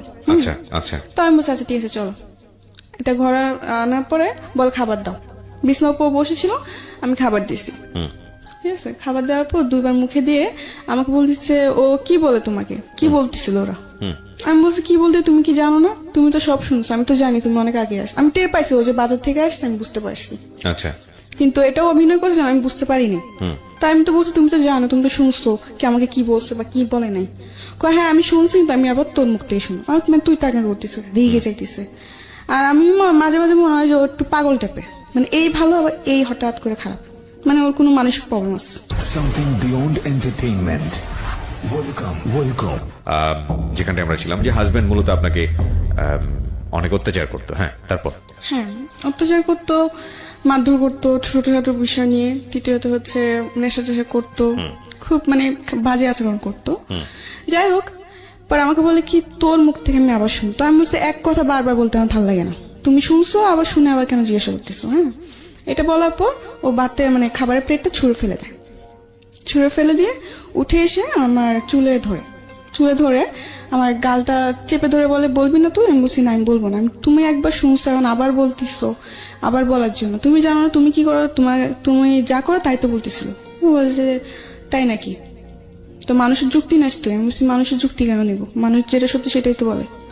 এগুলো বলার পর আমাকে অনেক মারধর করে। ঠিক আছে, মারধর করে, আর মারধর করার পর আমি কান্না করতেছি। পরে চিৎকার চেঁচামেচি হয়েছে না, বকাঝকা, অনেক মারধর করে। তো আমার উকিল মা টের পায়, তখন রাত্রে প্রায় 11টার দিকে কাছাকাছি। তখন তো 11টা হলো গ্রাম অঞ্চল, নিরিবিলি একদম। যাই হোক, অনেক মারধর করার পর অনেকজন ধরতে আসলে তাকে মারতে যায়। তার কথা যে এখন যদি কেউ ধরতে আসো তো সবাই মার খাবা। আমার হাজবেন্ড বলে ওকে, ওকে মেরে ফেলবো না কেটে ফেলবো, এটা আমার ব্যক্তিগত ব্যাপার, ও আমার বউ, ওকে আমার যাই আমি তাই করবো। হ্যাঁ, আর যাই হোক, তো আমার উকিল মা এসে বলে যে এই অবস্থায় মারিস না, মারার দরকার নেই, ও যা করছে। আচ্ছা ছোট ভুল হয়ে গেছে, বুঝতে পারি নাই। ও বলে কি না, ও মানুষের যুক্তি নেই। আর আমার উপর সন্দেহ করতো, ও ভাবতো যে অন্য কোনো ছেলের সাথে হয়তো আমার সম্পর্ক আছে। আচ্ছা, এটা সন্দেহ করতো। আর ফোন দিলে ফোন চেক করতো যে আমি কোনো ছেলের সাথে কথা বলি নাকি, যদি অন্য একটা নাম্বার দেখছে তাহলে বলছে কে, তো আমি কি জানি কে কোথা থেকে, আমি তো এরকম কিছু মানে জানি না। ঠিক আছে, যাই হোক, পরে একটা পর্যায়ে যখন আমার উকিল মা এই কথাটা বলে যে এরকম ভাবে মারিস না, হয়তো ওর ক্ষতি হবে, তো এক পর্যায়ে উঠে বলে কি যে এই বাচ্চা আমার না, মানে আচ্ছা, ওটা অস্বীকার করতেছে। তো আমার রাগ উঠে গেছে, কি বললো এটা। পরে আমি বলছি আমি তুই টাঙ্গা করছি, আমি বলছি এটা তোর কি বাচ্চা না, বলছে না এটা আমার বাচ্চা না। তো আমি বলছি বেশ ভালো, তোরও বাচ্চা না তো ঠিক আছে, এটা বাইচে থাকার কোনো অধিকার নাই। আমি এই কথা বলে মানে কান্না করতেছি। ঠিক আছে, তখন এই কথা ও শুনে পরে আমাকে মানে লাথি দিয়ে ফেলে দেয়। আচ্ছা, যার কারণে আমি খুব মাথায় খুব আঘাত পাই, এমনকি শরীরে খুব আঘাত পাই। আর মাটিতে ও আমাকে এমন ভাবে মারতেছিল, মানে কি বলবো, জাস্ট পা দিয়ে লাথি দিতেছিল। ওহো, এই প্রেগন্যান্ট থাকা অবস্থাতে? হ্যাঁ, এটা কোমরে, পেটে বা পিঠে, বুকে, মুখে, মানে যেখানে সে পারতেছে। আমি তো মাটিতে পড়ে গেছি। ঠিক আছে, যাই হোক, অনেক মারধর করে। পরে একটা পর্যায়ে ও একটা লাইট থাকে, মানে গ্রামে তো অনেক লাইট দিয়ে চলাফেরা করা হয় যেহেতু কারেন্ট নাই, তো একটা লাইটার ছিল ওর, স্টিলের, সিলভারের। ঠিক আছে, ওইটা দিয়ে আমার একটা মাথায় বাড়ি মারে। পরে আমি আর বলতে পারি, আমি সেন্সলেস হয়ে পড়ে যাই। ওহো, ঠিক আছে, পরে কি হয় না হয় তা আমি জানি না। ঠিক আছে, যখন আবার আমি চোখ খুলি তখন দেখতে পারি যে ও আমার মাথায় পানি ডালতেছে, ঠিক আছে, মানে আমার হাত পা মুছে দিতেছে, কান্নাকাটি করতেছে। আর এর মধ্যে আমার খুবই খারাপ অবস্থা হয়ে গেছে, ঠিক আছে। আমি প্রায় এই ঘটনার পরে আমি প্রায় 1.5 মাস অসুস্থ ছিলাম। আর এই ঘটনার পরে আমার বেবিটা নষ্ট হয়ে যায়। আচ্ছা, যাই হোক, নষ্ট হয়ে যাওয়ার পরে আমি তো অনেক অসুস্থ ছিলাম। এইসব খবর আমার মার কানে যায়, বাবার কানে যায়। তো আমার ফ্যামিলির থেকে আমাকে নিতে আসে, তো ওদিন আমাকে নিয়ে যায়, ঠিক আছে। নিয়ে যাওয়ার পর আমি প্রায় 1.5 মাস অসুস্থ ছিলাম, অনেক অসুস্থ হয়ে পড়ছি, ঠিক আছে। অসুস্থ হওয়ার পর 1.5 মাস পর আমি মোটামুটি একটু সুস্থ। তখন সে মেম্বার চেয়ারম্যান নিয়ে আসে, তার কথা যে তার বাচ্চা নষ্ট করে ফেলছে আমি। ওহো, কিন্তু এটা আমি নষ্ট করি নাই, ওর বাচ্চা, বেসিক্যালি ওর আচরণের কারণেই হয়েছে। ওর আচরণের কারণে হয়েছে, কিন্তু ও পুরা দোষ আমাদের উপর ফেলতেছে যে আমরা নষ্ট করে ফেলছি, কিন্তু আসলে তো তা না। যাই হোক, এগুলো অনেক গ্যাঞ্জাম হয়েছে। ও মেম্বার চেয়ারম্যান আনলো, এটা আনলো, সেটা আনলো, অনেক কিছু আমাকে নিয়ে যাবে, ঠিক আছে। ওই ঘটনা পরে আমি আবার যাই ওর বাসায়, আবার যাই, সে একই আচরণ। সবাই কাছে বলছি, ঠিক আছে, আমি যা করছি ভুল করছি, আমি আর এরকম করবো না। তো ওর উপর আমি আরেকবার বিশ্বাস করে আবার যাই। যাওয়ার পর সে একই আমার আচল করে, ঠিক আছে, যাক। পরে আবার চলে আসি। পরে আমি বলি যে আমি ওর কাছে আর যাবই না। তো আমার বাপ মাও বলে যে ঠিক আছে, একবার আমাদের কথা শুনে গেছোস, যখন ও ভালোই হয় নাই তো আর যাওয়ার দরকার নাই, তোর যেটা ভালো হয় তুই সেটাই কর। তো আমি বলছি ঠিক আছে, আমি ওর সংসারে যাবো না, আমি ঢাকায় চলে যাবো। আচ্ছা, মানে ওই ঘটনার পর আমি আমার হাজবেন্ডের বাসায় যাইনি, আমি ঢাকায় চলে আসি। এরপরে ওর কি হয়েছে না হয়েছে, ও এখনো বেঁচে আসছে কিনা তা আমি জানি না। ঢাকায় চলে আসি। ঢাকা চলে আসার পরে একটা বাসার কাজ নিই আবার। তো বাসার কাজ ছেড়ে আবার ওই যে বললাম হসপিটালে যে চাকরিটা, আচ্ছা, হসপিটালে একটা চাকরি নেই। আচ্ছা, ওই যে সেটা তো ব্যাকে আপনি বলেছিলেন হসপিটালে চাকরি নেন, এবং ওখানে চাকরি করতে করতে আপনার একটা ছেলের সঙ্গে পরিচয় হয় মূলত মোবাইল চালাতে গিয়ে, ফ্ল্যাশব্যাকে গিয়ে আপনি যেটা বলেছিলেন। হ্যাঁ, এটা ওই ছেলেটার নাম কি ছিল? ছেলেটার নাম রিয়াদ ছিল। আচ্ছা, রিয়াদের সঙ্গে পরিচয়। হ্যাঁ, তারপর তো ওই যে বিয়ের পরে চলে আসলাম ঢাকায় এসে চাকরি করে, চাকরির শেষে ফোন কিনলাম, ফোনের মাধ্যমে ওই ছেলের সাথে আমার পরিচয়, রিয়াদের সঙ্গে পরিচয়। রিয়াদের সঙ্গে আমার পরিচয়। তো যাই হোক, এমনি আস্তে আস্তে ওর সাথে কথাবার্তা বলি। মানে ও আমার ওই সময়টা আমি খুব একা ছিলাম, আমার মন অতটা খারাপ ছিল যে তোর মনে হতো যে কেউ দরকার যে আমাকে সামলাবে, বা কারণ যেমনই হোক আমার জীবন অনেক কিছু ঘটে গেছে। আচ্ছা, তো দেখতেছি ওকে আমি আবার সবকিছু বলছি, আমার যে আমার বিয়ে হয়েছে বা কিছু সবকিছু বলছি। তো আমাকে একটা কথা বললো কি, হ্যাঁ মানুষ জীবন হতেই পারে, এটা কোনো ব্যাপার না। ও আমাকে এই সাহসটা দিয়ে আমার মন জয় করে নিছে, যে ও আমাকে এতটা সাপোর্ট দিতেছে। মানে আমি ওর উপর একটা বিশ্বাস করতে শুরু করলাম। যাই হোক, এমনি আস্তে আস্তে কথাবার্তা বলতে বলতে বলতে বলতে একটা পর্যায়ে ওকে অনেক ভাল লাগতে শুরু হলো আমার, ঠিক আছে। ওকে না দেখলে আমার ভাল লাগতো না, বা ওর সাথে কথা না বললে আমার ভাল লাগতো না, মানে অন্যরকম একটা অনুভূতি হয়ে গেছে ওর জন্য, জি, ঠিক আছে। তো এমনি একদিন দেখা করলাম, এরপর আর একদিন দেখা করলাম, যাক পরিচয় হওয়ার পরে ওটাওরি 2 দিন দেখা করলাম, কয়েকদিন পর পরে দেখা করছি। 2 দিন দেখা করার পরে আরেকদিন দেখা করতে গেছি, ঠিক আছে। তখন আমাকে বলে কি যে চলো আজকে তুমি আমার বাসায় চলো। আমি বলছি কেন, আমি বাসায় কেন যাব? বলে যে এমনি চলো না। আমি বলছি না, আমি যাবো না। তা ও বলে কি আজকে যদি তুমি আমার বাসায় না, তাহলে ভাববে যে তুমি লাভই করো না, সবকিছু টাইম পাস করতেছো, আমাকে এরকম বলতো। আমি বলছি টাইম পাস মানে আমি তোমাকে সত্যি লাভ করি। বলছে না, এটা প্রমাণ দাও। তো আমি বলছি আমি তোমার বাসায় যেতে যেটা প্রমাণ হয়ে যাবে, এটা কোন ধরনের কথা? আচ্ছা, ও বলে কি জানা, তুমি আমাকে লাভ করো তাহলে চলো, আর লাভ না করে তাহলে তুমি বাসায় যেতে পারো। আমাকে 2টা অপশন দিচ্ছে। আচ্ছা, তাও আমি বলছি আচ্ছা ঠিক আছে, যখন তুমি এটাই বলতেছো যে তোমার ভালোবাসা প্রমাণ দিতে তোমার সাথে তোমার বাসায় যেতেই হবে, আচ্ছা ঠিক আছে আমি তোমার বাসায় যাব। এটা বলে ও আমাকে নিয়ে বাসে উঠলো। তখন খালি শ্যামলী নামই শুনছি, শ্যামলী কোন জায়গায় এটা আমি জানতাম না। তো ওদিনও আমাকে শ্যামলীতে নিয়ে যায়, বাসার নাম দিয়ে শ্যামলীতে নিয়ে যায়। আচ্ছা, শ্যামলীতে নিয়ে যাওয়ার পরে হোটেলে ঢুকবে, তখন আমি ঢুকতে চাইনি। আমি বলছি তুমি বলছো বাসা, এটা কোন জায়গায় নিয়ে আসলো? বলে এটা শ্যামলী। আমি বলছি এটা কার বাসা? এটা বাসা, এটা হোটেল। তো আমি বলছি আমি এখানে যাব না। তো যে আমার বাসায় তো একটু প্রবলেম আছে, এই জন্য তোমাকে এখানে আনা। তো আমি বলছি না, আমি যাব না, আমি বাসায় চলে যাবো, ঠিক আছে। তো সে একই ভাবে আবার বলতেছে তার মানে তুমি আমাকে লাভ করো না, এগুলো বলে। তো যেহেতু আমি অপুতে অনেকটা দুর্বল ছিলাম, তো আমি বলছি না, আমি তোমাকে লাভ করি। তো আমি বলছি আচ্ছা ঠিক আছে আমি যেতে পারি, কিন্তু একটা শর্ত। তো আমাকে বলে কি শর্ত? হ্যাঁ আমি যাব, কিন্তু তুমি আমাকে প্রমিস করো যে তুমি আমার গায়ে টাচ করবে বা আমার কাছে আসার চেষ্টা করবে। তো তো আমাকে বলে আচ্ছা ঠিক আছে প্রমিস করলাম চলো। আচ্ছা বেশ ভালো কথা। ওদিন গেলাম, বাসায় অনেক মিথ্যা কথা বলছে খালাম্মাদের সাথে। অনেক মিথ্যা কথা বলতে কি, আমি বলছি দেখো আমার একটা বান্ধবীর বার্থডে তো আমি ওদের বাসায় থাকবো।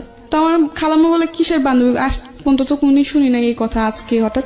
আমি বলছি সবসময় শুনতো এরকম কথা, অনেক কিছু জবাব দিই।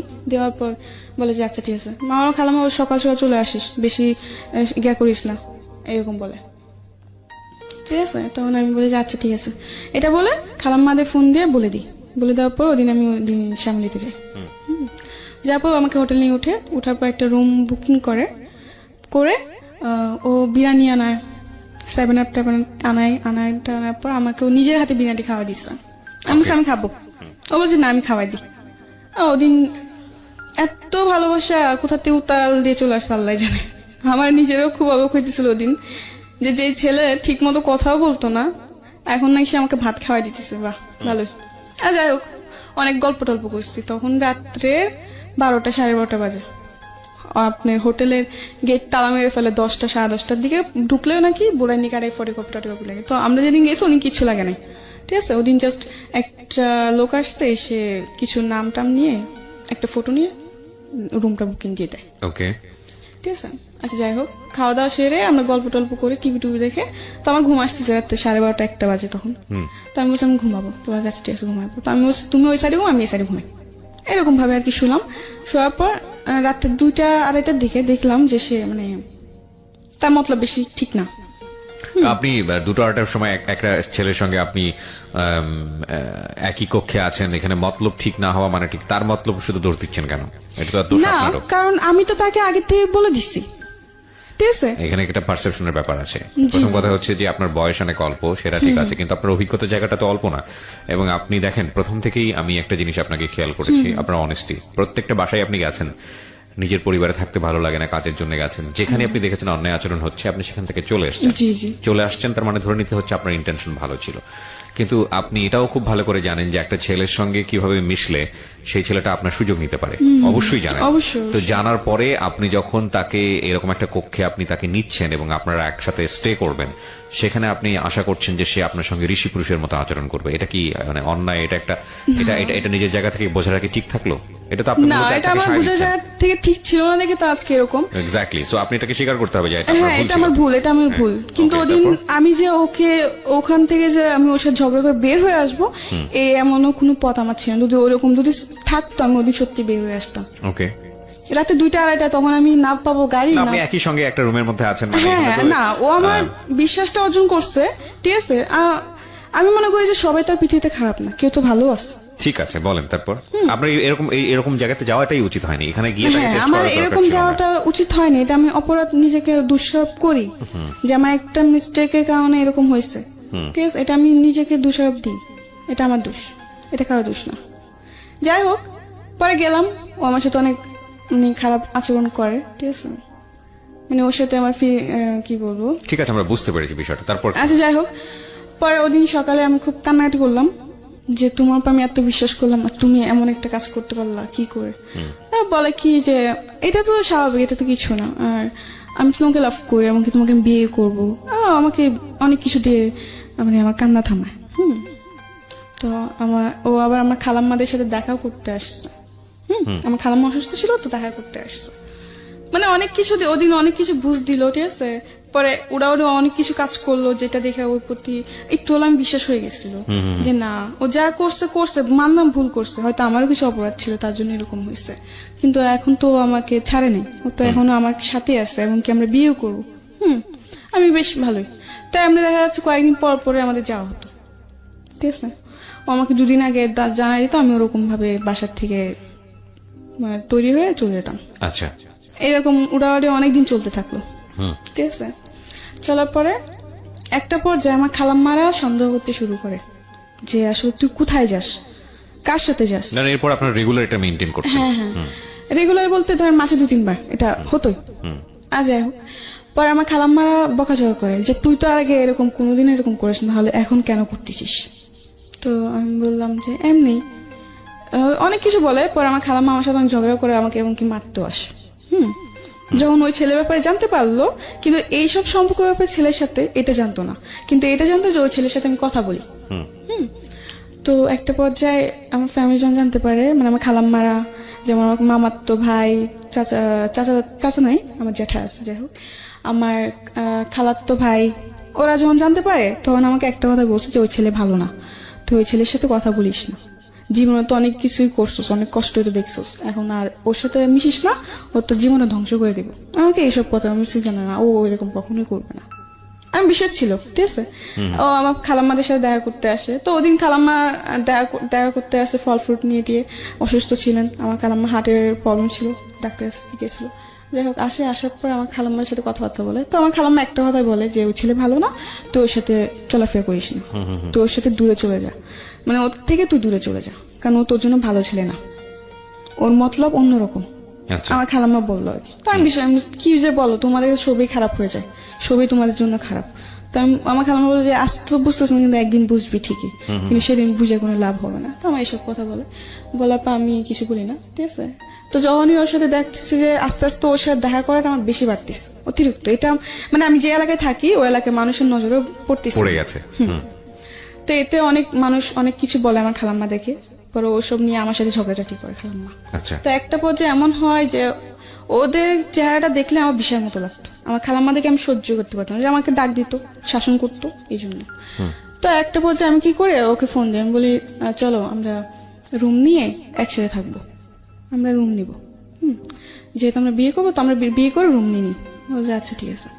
তো আমাকে বলো তুমি রুম খুঁজো, আমাকে ছেলেটা বলে। তো আমি বলছি আচ্ছা ঠিক আছে, আমি রুম খুঁজবো।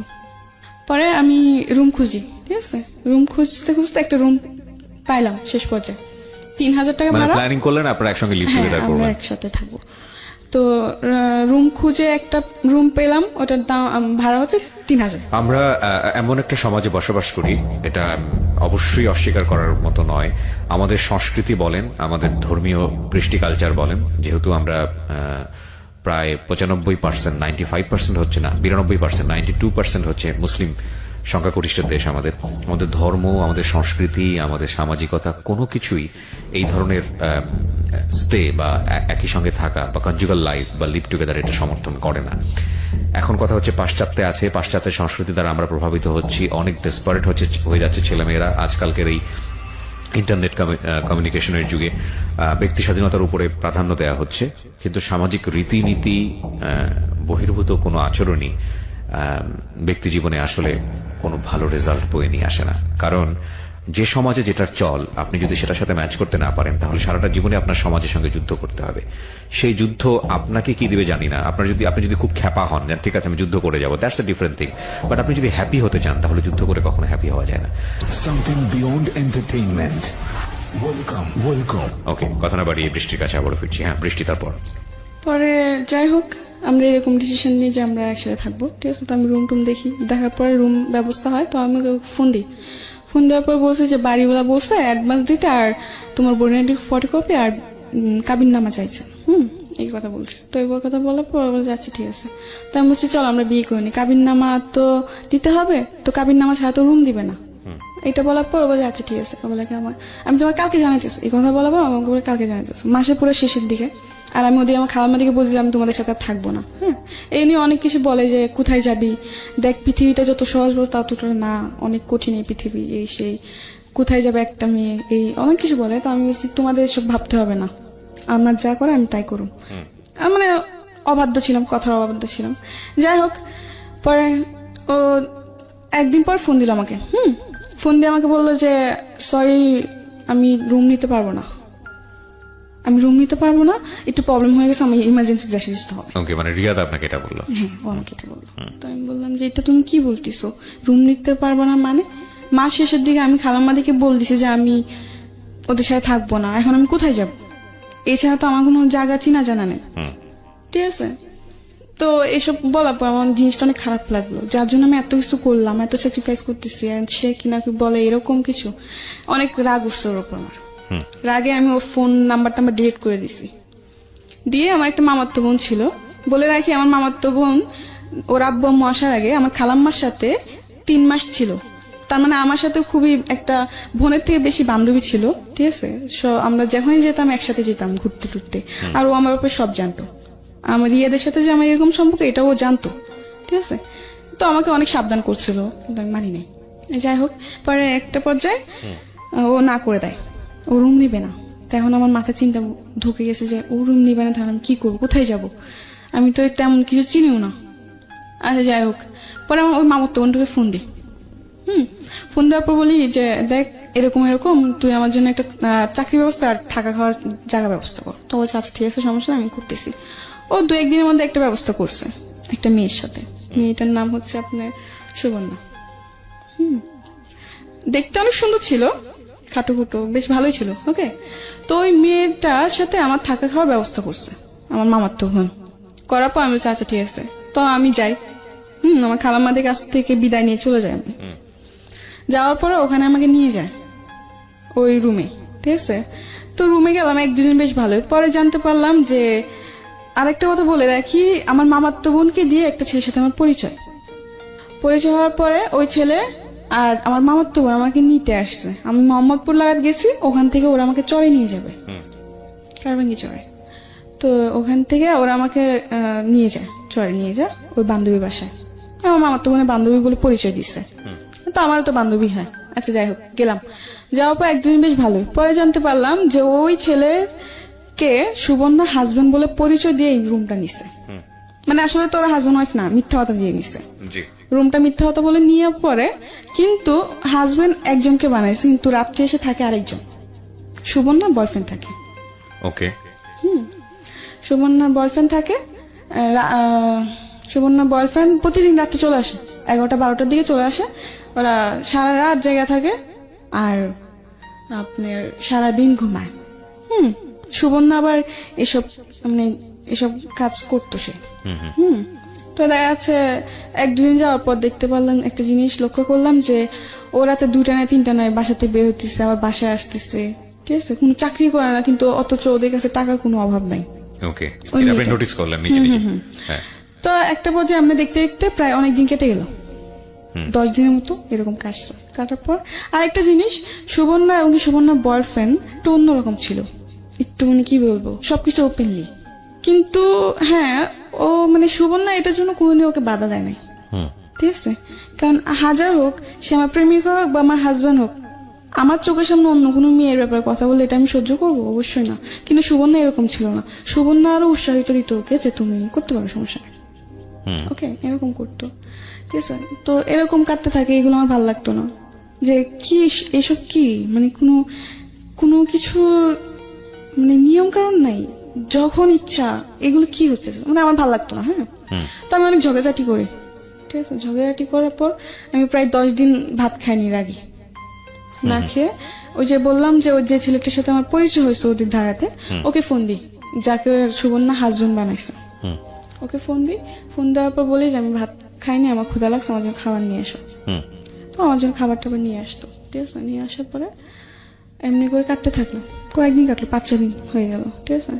তো একদিন ওরা একটা পার্টিতে যাবে, তো পার্টিতে যাবে, তো আমাকে বলতে তুইও চল পার্টিতে যাবো। আবার সুবর্ণা যেটা করতো ওইটার মধ্যে আমার মামাতো বোনও যুক্ত হয়ে গেছে। ফার্স্টে করে নাই, ঠিক আছে, কিন্তু পরে যে ওরা দুজন একসাথে একাত্তর হয়ে গেছে। তো ওরাও চাইছিল আমি করি, কিন্তু আমার একটা কথা ছিল যে আমি মরে যাবো, কিন্তু আমি এসব কিছু করব না। তো ওরা বলে কি হ্যাঁ এখন করবি না, একদিন দেখিস ঠিকই করবি, কারণ যে ছেলের সাথে তুই পরিচয় হয়েছিস ও ছেলে ভালো না। কারণ সুবর্ণা দায় করে ওই ছেলেকে, সুবর্ণার লাইফের জন্য ওই ছেলে দায়। তো আমার কথা যখন ও এতই খারাপ ছিল, তাহলে তবে আমার সাথে ওদের কেন পরিচয় করাই দিছিস? আমার কথা এটা। আমি বলছি ঠিক আছে, খারাপ না ভালো এটা আমি পরে দেখে নেব, তোদের থেকে আমার জানতে হবে না। এটা বলার পর ওরা বলে আচ্ছা ঠিক আছে একদিন বুঝবি। আমি বলছি আচ্ছা ঠিক আছে, বুঝে নেব না, সমস্যা নেই। এগুলো নিয়ে ঝগড়া। তারপর একদিন পার্টিতে যাবো, তো আমাকে বলছে তুইও চল। আমি বলছি না, আমি পার্টিতে যাবো না, ঠিক আছে। তো বলে যে না, পার্টিতে ওরকম কিছু না, জাস্ট ফ্রেন্ডসটা মিলে একজন বার্থডে সেলিব্রেট করবে, না ওইটা আমাদের যাবো। তো আমার আচ্ছা ঠিক আছে। তো আমরা তৈরি হলাম, 3জন তৈরি হয়ে গেলাম। কিন্তু ওখানে যাওয়ার পর প্রায় 10-12টা ছেলে, ঠিক আছে। 10-12টা ছেলের মধ্যে আমরা 3জন মেয়ে। আমাকে বলছে যে আরো মেয়েরা আসবে, অনেক বড় করে পার্টি হবে, সে অনেক কিছু বলে। তো আমি বিশ্বাস করি আচ্ছা ঠিক আছে আমি যাবো। তো ওই পার্টিতে গেলাম, যে দেখি যে 10-12জন ছেলে আর আমরা শুধুমাত্র 3টা মেয়ে। তো ওই দিন যাওয়ার পর আমার ভাল লাগে না, তো আমি বলছি আমি চলে যাবো। বলে কি এত রাত্রে তো বাসায় যাওয়া যাবে না, রাত্রে বেশি 11টার দিকে রওনা দিচ্ছে, যাইতে যাইতে অনেক সময় লেগে গেছে। পরে কিছুক্ষণ থাকার পর আমার ভালো লাগতেছে না, তো আমি বলছি আমি চলে যাবো, যে এত রাত্রে গেলে বাড়িগুলো জিনিসটা খারাপ ভাববে, থাকে যা। আচ্ছা যাই হোক, তো ওদিন ওই পার্টির তো অনেক ওরা অনেক কিছু আনে, অনেক নেশা জাতীয় জিনিসপত্র আনে, ওগুলো খায় ওরা, এমনকি আমাকে জোর করে খাওয়ানো হয়। তো আমি খাই এবং ওদের থেকে বেশি আমাকে খাওয়ানো হয়। আচ্ছা, আপনাকে মানে ড্রাগ নিতে বলা হয় এবং আপনি সেটা যেরকম নেন? মানে অনেক প্রকারের জিনিস, কি কি নেন? যেরকম আপনার ভিআরটা তো সিম্পল একটা জিনিস, ওটা কোনো বড় ব্যাপার না। ভিআর, মদ, পরে আপনার ইয়াবা, পরে গাঞ্জা, এরকম। এক রাতে আপনি এত কিছু নিয়ে ফেললেন? না মানে আমি ওদিন এত কিছু নিই নাই, আমি জাস্ট একটা জিনিস নিয়েছি, ওটা হলো মদ। কিন্তু ওদিন আমি মদটা এত পরিমাণ খেয়ে ফেলছি যে আমার পরে কোনো হুঁশ জ্ঞান নেই। ওই পার্টিতে যে আমি খেতে চাই নাই, ঠিক আছে, ওর বলে কিচ্ছু হবে না তুই খা। আমার অনেক কিছু বললো, তো আমিও খেয়ে ফেললাম। কিন্তু খেতে খেতে এতগুলো আমাকে খাওয়াই দিচ্ছে ওরা যে বলার বাইরে। মানে ওরা দুটি খাইছে একবার, আমি খাইছে ওদের সাথে, আমাকে খাওয়াইছে আবার 3বার, এরকম ভাবে। মানে ওরা ডবল থেকে ডবল আমাকে খাওয়াইছে। খাওয়ানোর পর তো আমি হাবল তাবল বলতেছি, আমার পিছে কি করছে না করছে সবকিছু, মানে কান্না করতেছি আর বলতেছি। মানে তোমার আমার কোনো হুঁশ জ্ঞান ছিল না, আমি যে বাসায় হেঁটে যাবো ওটাও জ্ঞান ছিল না। তো ওদিন হ্যাঁ অনেক কিছু হতে পারতো, কিন্তু একটা ছেলে ছিল যার কারণে হয়তো আমি ওদিনও বেঁচে আসছি, নিজেকে হয়তো ওদিন রক্ষা করতে পারছি। পরে ওই ছেলে ওদিন হ্যাঁ আমার সাথে চেষ্টাও হয়েছিল, কিন্তু আমি যখনই মানে চিৎকার চেঁচামেচি করি, তো ওই ছেলেটা বলে যে এখন যদি একে বেশি মানে গা করা হয় তো চিৎকার চেঁচামেচি করবে আর মানুষজন চলে আসবে, এখানে পর অনেক বড় প্রবলেম ক্রিয়েট হয়ে যাবে, দরকার নেই ওকে ওর মতো থাকতে দেয়। তো ওদিন রাত্রে আমি আমার মতো ছিলাম, সকালে বাসায় ফিরি, সকাল সকাল বাসায় ফিরে এসে ঘুম দিই, সারা রাত ঘুমাই নাই, এসে সারাটা দিন ঘুমাই, রাত সন্ধ্যা থেকে ঘুম, মানে সকালতে এসে ঘুম দিছি একদম রাত্রে 8টা-9টা বাজে উঠছে ঘুম থেকে, না খাওয়া দাওয়া না কিছু। পরে আমি ওদের উপর চিল্লালাম যে তোরা কেন আমাকে জোর করতে গেলি, আমি কোনোদিন এগুলো খাই নাই, জীবনে প্রথম আমি খেলাম, তোরা কাজ ভালো হতো, তোদের সাথে আমার কেন যোগ করলাম, তো তোদের উপর বিশেষ করে তোরা যে এরকম এটা তো জানতাম না। Something beyond entertainment. Welcome. তারপর কি হলো? যাই হোক, পরে এগুলো নিয়ে আরো ঝগড়াঝাটি হয়। তো এক পর্যায়ে আমি ওই ছেলেটাকে বলে আমি ওদের সাথে থাকবো না, আমার জন্য রুম দেখো তুমি। রুম কি মানে অন্য জায়গায় দেখো, আমি অন্য জায়গায় থাকবো, ওদের সাথে আমি থাকবো না। তো ওরা আচ্ছা ঠিক আছে দেখতেছি, কিন্তু এর মধ্যে আমি ওদিকে বসে চাকরি খুঁজো, ওরা বলে কি আজকে না কালকে না পরশু, এরকম ভাবে অনেক উজাহার দেয়। তো একটা পর্যায়ে রুম ছেড়ে দিব, ঠিক আছে। তো আবার সুবর্ণাকে ওই ছেলেটা বলে কি যে তুমি রুম দেখো। তো সুবর্ণা প্ল্যানিং করে কি যে আচ্ছা ঠিক আছে আমি না 2টা রুম একসাথে দেখবো, একটা মধ্যে তোরা থাকবে, একটা মধ্যে আমি আমার বয়ফ্রেন্ড থাকবো নি। আমি ওই ছেলে বলে আচ্ছা ঠিক আছে, তো আমি বলছি আচ্ছা ঠিক আছে যা, তোরা তোদের রুমে থাকবে আমি আমার রুমে থাকবো, এটা কোনো জ্ঞান। ওরা বলে আচ্ছা।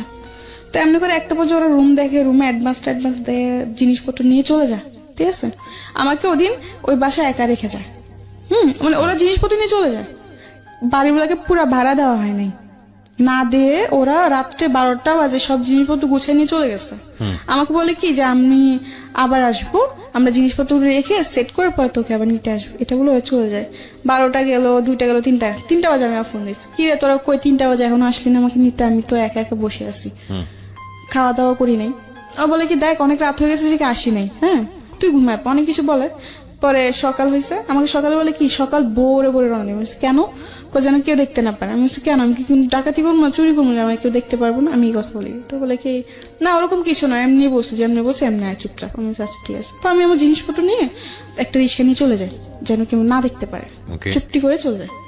কিন্তু ওরা যে জানি না যে ভাড়াটা দেয় না, এইসব আমি কিছুই জানতাম না। আমি জিজ্ঞাসা করছি ভাড়া দিয়েছি, হ্যাঁ বাড়িগুলো সবকিছু দেওয়া ক্লিয়ার, কোনো জ্ঞান জান নাই। আমি আচ্ছা।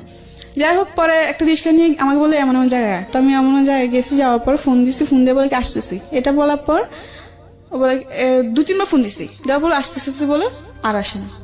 1-2 ঘন্টা পার হয়ে গেছে, আসে না। তো একটা রাস্তার মধ্যে আমি একটা মেয়ে দাঁড়াইছিল, মানুষের নজর তো পড়বেই, সে সকাল থেকে দাঁড়াইছে, দুপুর পার হয়েছে, আসে না। একটা পর্যায়ে আমার ফোন অফ হয়ে যায়, চার্জ থাকে না, অফ হয়ে যায়।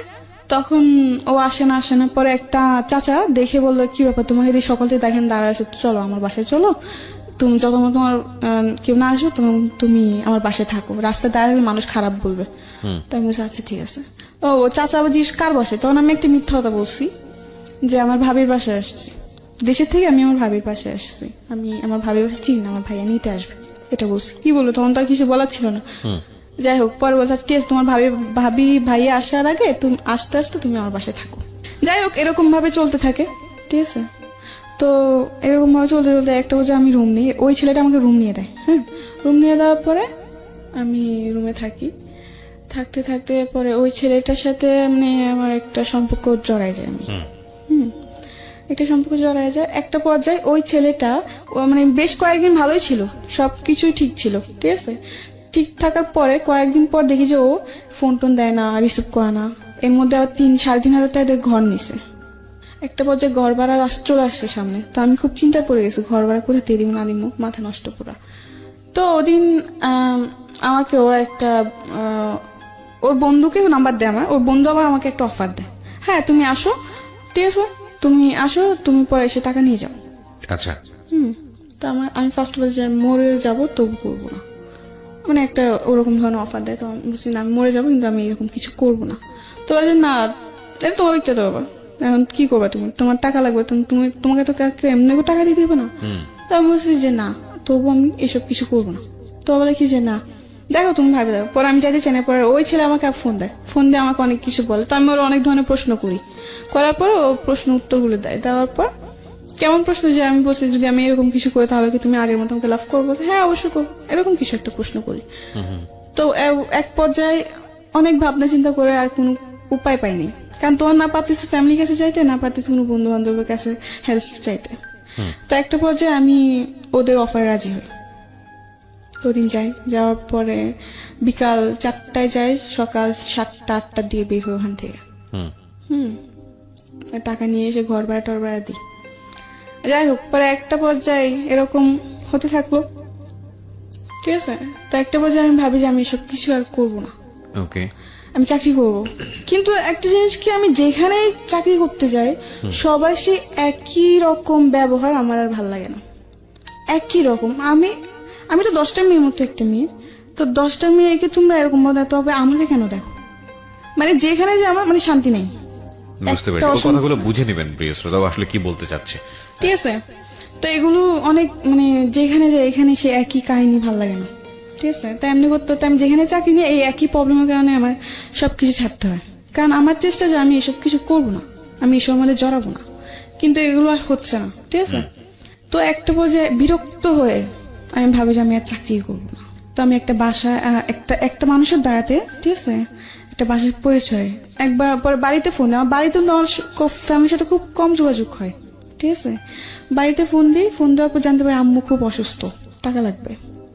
এখন আমার কাছে চাকরি নাই, আমি নিজেই অনেক কষ্টের মধ্যে আছি, আমি চাকরি নাই, আমার টাকা পয়সা, আমি কি করে টাকা দিব। তো অনেকজন থেকে ধার চাইছে, কেউ আর ধার দেয় না, সবাই এটা জানা যায় আমি কোথা থেকে টাকা দিব, এইভাবে ধার দেয় নাই। পরে একটা পর্যায়ে আমি ওই ছেলেকে আবার ফোন দেয়, আমি বলি দেখ এরকম সমস্যা, আমার কাজ লাগবে, আমি নিজে থেকেই বলি। তো একটা বাসার পরিচয়, তো ওখানে ওই বাসাতে আমি গেলাম, যাওয়ার পর এরকম ভাবে চলতে থাকে অনেকদিন। তো একটা পর্যায়ে আমি ওই বাসাতে যেয়ে সেট হয়ে যাই, দিন রাত আমি ওখানে থাকি, ঠিক আছে। তো এমনি দিন রাত থাকি, তো একটা পর্যায়ে দেখা যাচ্ছে টাকা পয়সা আমার অভাব নেই, টাকা পয়সা আমার আসতেছে। তার মানে বিষয়টা এরকম দাঁড়ালো যে আপনি কাজের মধ্যে নিজে নিজে ইনভলভ হলেন। কিছু নিজের দোষের কারণে হয়তো এরকম হয়েছে। যাই হোক, পরে ওইটা জাস্ট তখন শুধু আমি জাস্ট এগুলোই করতাম, কোনো নেশার দিকে আমার কোনো গেছিল না। তা একটা পর্যায়ে যখন ওখানে থাকতে শুরু করি, তখন ওখানে যে লোকগুলো আসে তারা অনেকে এগুলো খায়, অনেকে খায় না। কিন্তু একটা লোক আছে, সে আসলে মানে পুরাপুরি 2 দিন থাকে ওই বাসায়। আচ্ছা। উনি আবার এগুলো খায়। যখন ও আসে তখন দেখা যাচ্ছে 50-60 পিস করে আনা হয় ইয়াবা 15-60 পিস আরো বেশি আনা হয়, ঠিক আছে। তো দেখা যাচ্ছে ওখান থেকেই আমার খাওয়া শুরু। আমি খেতে চাই না, আমাকে জোর করা হয় যে খায়, কিচ্ছু হবে না, এগুলো কিচ্ছু না, এই সে অনেক কিছু বলে। হ্যাঁ, তাই আমি বলছি না, আমি এগুলো খাবো না, মানুষ শুনছে এগুলো অনেক খারাপ, এগুলো খাইলে নাকি এগুলোর প্রতি মানুষের নেশা হয়ে যায়। তো বলে কি যে না, এরকম কিছু না। তো ওদিন আমি খাই, যেদিন ফার্স্ট টাইম খাই ওদিনই আমি 3টা খাই। 3টা খাওয়ার পর আমি সারা রাত ঘুমাই নাই, 2-3 দিন আমি ভাতটা খাইতে পারি নাই, এরকম একটা প্রবলেম হয়েছে এবার খাওয়ার পরে। ঠিক আছে, যাই হোক ওটা তো জাস্ট এমনি খাইছি। পরে দেখতেছি মানে আমি যে বাসায় থাকতাম এই বাসায় আবার একজন এটার সাথে খুবই মানে এটা ওর খেতেই হতো। ঠিক আছে, ও 4-5 বছর ধরে ওই জিনিসটা খায়। তো প্রতিদিন রাত্রে যখন আমি ঘুমাতাম আমার বিছনার পাশে এসে বসতো ওইগুলো নিয়ে, আর বসে বলতে খা, আমি বলছি না আমি খাবো না, বলে আরে কিচ্ছু হবে না খা না। তো এমনি বলে যে খা কিচ্ছু হবে না, তো আমি এমনি সতেনি করে করে খাইতাম। একটা পর্যায়ে দেখতেছি যে এটার প্রতি আমি অনেক বেশি ইয়া হয়ে গেছি, মানে এটা না খেলে আমার হয়ই না, এফেক্টেড হয়ে গেছে, অ্যাডিক্টেড। হ্যাঁ, ফার্স্টে খেতাম কোনো টাকা পয়সা লাগতো না, পরে দেখি যে আমি নিজের থেকে 2-3টা এমনি কিনে খাইতে হইতেছে। হ্যাঁ, তো একটা পর্যায়ে এমন হতে হতে পরে ডিসাইড করি যে না এখানে থাকলে আমি এটার প্রতি জড়াই যাব। কিন্তু অলরেডি আমি জড়াই গেছি, দেখা যাচ্ছে এটা আমার খেতেই হয়, না খেলে আমার অনেক ধরনের প্রবলেম দেখা যায়, যেমন হাত পা ব্যথা করবে বা মাথা ব্যথা করবে, অনেক কিছু আমার হয়। ঠিক আছে, না খেলে তো এমনি করে আমার খেতেই হয়। তো এমনি দেখা যাচ্ছে খাইতে এটা আমার এখন নেশার মতো পরিণত হয়েছে। তো কি দাঁড়ালো, মানে গল্পটা আসলে কি দাঁড়ালো, কোথায় থামলো? এটা যদি আমি গল্পটা আপনাকে- এখনো থামে নাই। ঠিক আছে, এখনো আমি এসবের মধ্যে আছি। আমি জানি আমাদের কিন্তু সময়টা তো থেমে গেছে, সেই জন্যই জিজ্ঞেস করছি আসলে গল্পটা কোথায় এসে থামলো। আপনি এখনো এসবের মধ্যে আছেন এবং হ্যাঁ, কারণ আমি চাইলেও বের হতে পারি না। আমি সোজা যত কথায় চেষ্টা যদি করি। বলি যে প্রস্টিটিউশনে আপনি আছেন, আপনি ড্রাগে আছেন, কিন্তু আপনার ভিতরের বিবেক বোধটা মরে যায়নি বলেই আজকে আপনি সবকিছু ছেড়ে ছুড়ে দিয়ে অনেক রিস্ক নিয়ে আপনি আজকের এই অনুষ্ঠানে কারণ আমি এসেছেন। যে লোকদের সাথে থাকি তারা খুবই অন্য টাইপের। হ্যাঁ, দেখা যাচ্ছে আজকে যে আমি গাড়ি ভাড়াটা নিব, হ্যাঁ এটা অনেক ভয়ে নিছি। বেশি বাড়াবাড়ি করলে ওরা খুব খারাপ আচরণ করে, কারণ ওরা মানে ওই ঘরের যে ভাইয়াটা আর যে আপুটা দুজনই নেশা করে। Husband wife. হাজবেন্ড দুজনই নেশা করে। তো দেখা যাচ্ছে খুবই থাকে ওরা, আমি খুব কি বলবো, রুট। হ্যাঁ অনেক, মানে কিছু না হতে হতে চিল্লাপাল্লা মারধর এগুলো শুরু করে দেয়। তো আমার কথা কি জানেন, যে জীবনে আমি অনেক ভুল করছি। ঠিক আছে, আমার সাথে হয়তো আমিও আমার ভুলের কারণে এমন একটা জীবন আমি পাইছি, কিন্তু এখন বুঝি আমি যে আসলে এই জীবনটা কতটুকু কষ্টজনক। একটা যেটা হচ্ছে যে ভুল আপনি শুধু করেছেন তা বলবো না আমি, আপনার পরিবারও করেছে, সবকিছু মিলিয়ে আপনার দারিদ্র অবস্থা সবকিছু মিলিয়ে ভুলে ভরা একটা জীবন এবং 17 বছর বয়সেই ভয়ঙ্কর রকমের পরিণতি। এখান থেকে বের হয়ে একটা স্বপ্ন দেখেন না, সুন্দর একটা স্বপ্ন, কি একটা করবো, বাচ্চা, একটা পৃথিবীতে সংসার। যার হাতে ধরছি, ঠিক আছে এই পথে আমি যার হাতে ধরছি সে শুধু নিজের স্বার্থটা দেখছে, নিজের সোজা স্বার্থটা। বাংলায় যদি বলি সেক্স ছাড়া অন্য কিছু বোঝেনি। আমি একটু কনক্লুশনে আসতে চাই প্রিয় শ্রোতা। অবশ্যই ভয়াবহ রকমের ভাবে ভিকটিম যাদেরকে নিয়ে গণমাধ্যমে তেমন একটা কথা হয় না, এবং আপনারা দেখেছেন যে আমি সবসময় এদেরকে প্রিভিলেজ দেই বলার জন্য। আমাদের সমাজে যখন একটা দুর্ঘটনা ঘটে মেয়েদের দিকে আঙ্গুলটা অনেক চওড়া করে আমরা তুলি, ধরে নেই তারই দোষ। চলন বলন, সাজ পোশাক, লাইফস্টাইল সবকিছু থেকেই ঘরের মধ্যে কোনো একটা সমস্যা, মেয়েদের দিকেই আমাদের আঙ্গুলটা চলে যায়। এটা আমাদের সামাজিক পুরুষতান্ত্রিক সমাজের অন্যতম একটা দোষ আমি বলি। এবং আমরা যত শিক্ষাই নিই না কেন, যত উচ্চ শিক্ষাই নিই না কেন, আমরা কেন জানি আমাদের এই পরিবার থেকে পাওয়া, সমাজ থেকে পাওয়া এই শিক্ষা থেকে সহজে বের হতে পারি না, যে কারণে নারীরা বিভিন্নভাবে নির্যাতিত হয়, ঘরের মধ্যে হয়, ঘরের বাইরে হয়। এবং এটা এমন না যে আমি আপনাকে উপদেশ দিচ্ছি, এমন না যে আমি সাধু বাবা, বা এমন না যে আপনি যারা শুনছেন আপনার জীবনে এটা ঘটেনি, বিষয়টা এরকম না। বিষয়টা হচ্ছে এটা আমাদের সামাজিক বাস্তবতা, এটা কম বেশি সবার জীবনেই আছে। কিন্তু আমি আসলে এই সব বোধের বাইরে থেকে আজকের এই গল্পে একটা জায়গায় একটু থিত হতে চাই, একটা জায়গায় একটু ভাবতে চাই, এবং এই ভাবনার জায়গাটা স্প্রেড করতে চাই সকল অপরাধী মানুষের জন্য, সকল ভুল করা মানুষের জন্য, কিংবা যারা ভুল করেনি তাদের জন্য। সেটা হচ্ছে, দেখুন, একজন মানুষ যে ড্রাগ নিচ্ছে, যে জানে যে কাজগুলো অন্যায় হচ্ছে, তারপরও তার মধ্যে বোধ বেঁচে থাকে এই কারণে যে সে ওখান থেকে এসকেপ করতে চায়, সেখান থেকে ফিরে আসতে চায়, সে একটু হলেও নিঃশ্বাস নিতে চায়। একটা মানুষের মধ্যে যতক্ষণ বোধ বেঁচে থাকে ওই মানুষের মনুষ্যত্ব মরে না, ওই মানুষের সম্ভাবনা মরে না। এবং এটা আমি বিশ্বাস করি মনে প্রাণে যে প্রতিটি মানুষই সম্ভাবনাময়, কারণ কেবলমাত্র পাগল যে, উন্মাদ যে, বদ্ধ উন্মাদ, তার ভিতরে বোধ মরে যায়। এছাড়া প্রত্যেকটা মানুষের মধ্যেই কম বেশি বোধ জেগে থাকে। যে মানুষটি খারাপ কাজ করে, যে মানুষটি অন্যায় কাজ করে, যে মানুষটি ভুল করে, আপনি যদি সেই ভুলের পেছনের ব্যাকগ্রাউন্ডটা জানেন, আপনি যদি এই অন্যায়ের পেছনের ব্যাকগ্রাউন্ডটা জানেন, আপনি যদি অপরাধের পেছনের ব্যাকগ্রাউন্ডটা জানেন, তাহলে তাৎক্ষণিক ওই অপরাধী মানুষের প্রতি যে আপনার যে প্রতিক্রিয়া, সেটা অনেকটাই চেঞ্জ হবে বা চেঞ্জ হতে বাধ্য। আমি কথা এই কারণে বলছি, সোশ্যাল মিডিয়াতে আমরা সবাই অ্যাক্টিভ। আপনারা যারা শুনছেন, আমি ধরে নিচ্ছি 90% মানুষেরই ফেসবুক অ্যাকাউন্ট আছে। কিছুদিন আগে আমি এরকম একটা চিত্র দেখলাম যে পাবলিক প্লেসে রাত 2টো বা 3টার দিকে, হয়তো ফেসবুকে খুঁজলে আপনি পাবেন ভিডিওর মধ্যে এটা। আমি আমার বিশ্ববিদ্যালয় জীবনেও একবার এরকম দেখেছিলাম, আমি মেনশন করবো না কোন এরিয়াতে দেখেছিলাম, বাট এটা কম বেশি সবার চোখেই পড়ে। 2 থেকে 3টার দিকে বা 4টার দিকে যখন রাস্তাগুলো ফাঁকা হয়ে যায়, বিশেষ করে এক শ্রেণীর পেশাজীবী মানুষ, একেবারে নিম্নবিত্ত পর্যায়ের পেশাজীবী মানুষ, আমি সবাই যে করেন এরকম না, এবং আমি কিছু দেখেছি ওপেন রাস্তাতে এই ধরনের একটা সিচুয়েশন। এবং আমি জানি না এই ধরনের গল্প আমি কখনো বলেছিলাম, কারণ আমার মনে আছে আমি বিশ্ববিদ্যালয়ে যখন পড়ি, রাতের বেলা অনেক রাতে কোনো একটা কাজে, আমি তখন ডিবেট সংগঠনের সঙ্গে থাকতাম, সম্ভবত ডিবেটিং সোসাইটির কোনো একটা ইলেকশন চলছিল, যে কারণে আমরা অনেক রাত পর্যন্ত ক্যাম্পেইন করে ফিরছিলাম। তো রাত 2টো বা 3টার দিকে, আমি আমার নিজের জীবনের অভিজ্ঞতার কথা বলছি, রাত 2টো বা 3টার দিকে হঠাৎ করে দেখলাম, আমরা 3জন বন্ধু ছিলাম রিক্সাতে, এবং আরেকজন বিখ্যাত আরজে ছিল আমার সঙ্গে ওই সময়টাতে, খুব বিখ্যাত আরজে, এবং বাংলাদেশের মোস্ট পপুলার আরজের মধ্যে সে একটা সময় মানে লিড পপুলার আরজে ছিল, এখনো সে রেডিওতে কাজ করে, আমি নামটা মেনশন করছি না। সো আমি আমার ওই ফ্রেন্ড এবং আরেকজন বন্ধু ছিল, এখন ও জানি না ও কোথায় আছে। তো আমরা 3জন ফিরছি, একজন হচ্ছে রিক্সার ওপরের দিকে তোলা, মানে দুজন আমরা পাশাপাশি বসা, ও হচ্ছে হুডের ওপরে বসা। তো হঠাৎ করে ও দেখলাম রিক্সাওয়ালাকে সিগন্যাল দিল, দাঁড়ালো। আমি বুঝিনি কি হচ্ছে, দেখলাম যে তড়িঘড়ি করে নামলো, কোমর থেকে বেল্টটা খুললো। আমরা 3জনই বিশ্ববিদ্যালয়ের ছাত্র, এবং সেই সময় নামে বেল্টটা খুললো। খোলার পরে আমি যেটা দেখলাম, মানে সপাং করে বাড়ি দিচ্ছে। সিচুয়েশনটা খুবই অপ্রীতিকর অবস্থার মধ্যে ছিল, বিকজ এখানে একটা রিক্সা দাঁড় করানো, রিক্সার সাইডে রাস্তার ফুটপাতের উপরে এই কাজটা হচ্ছে।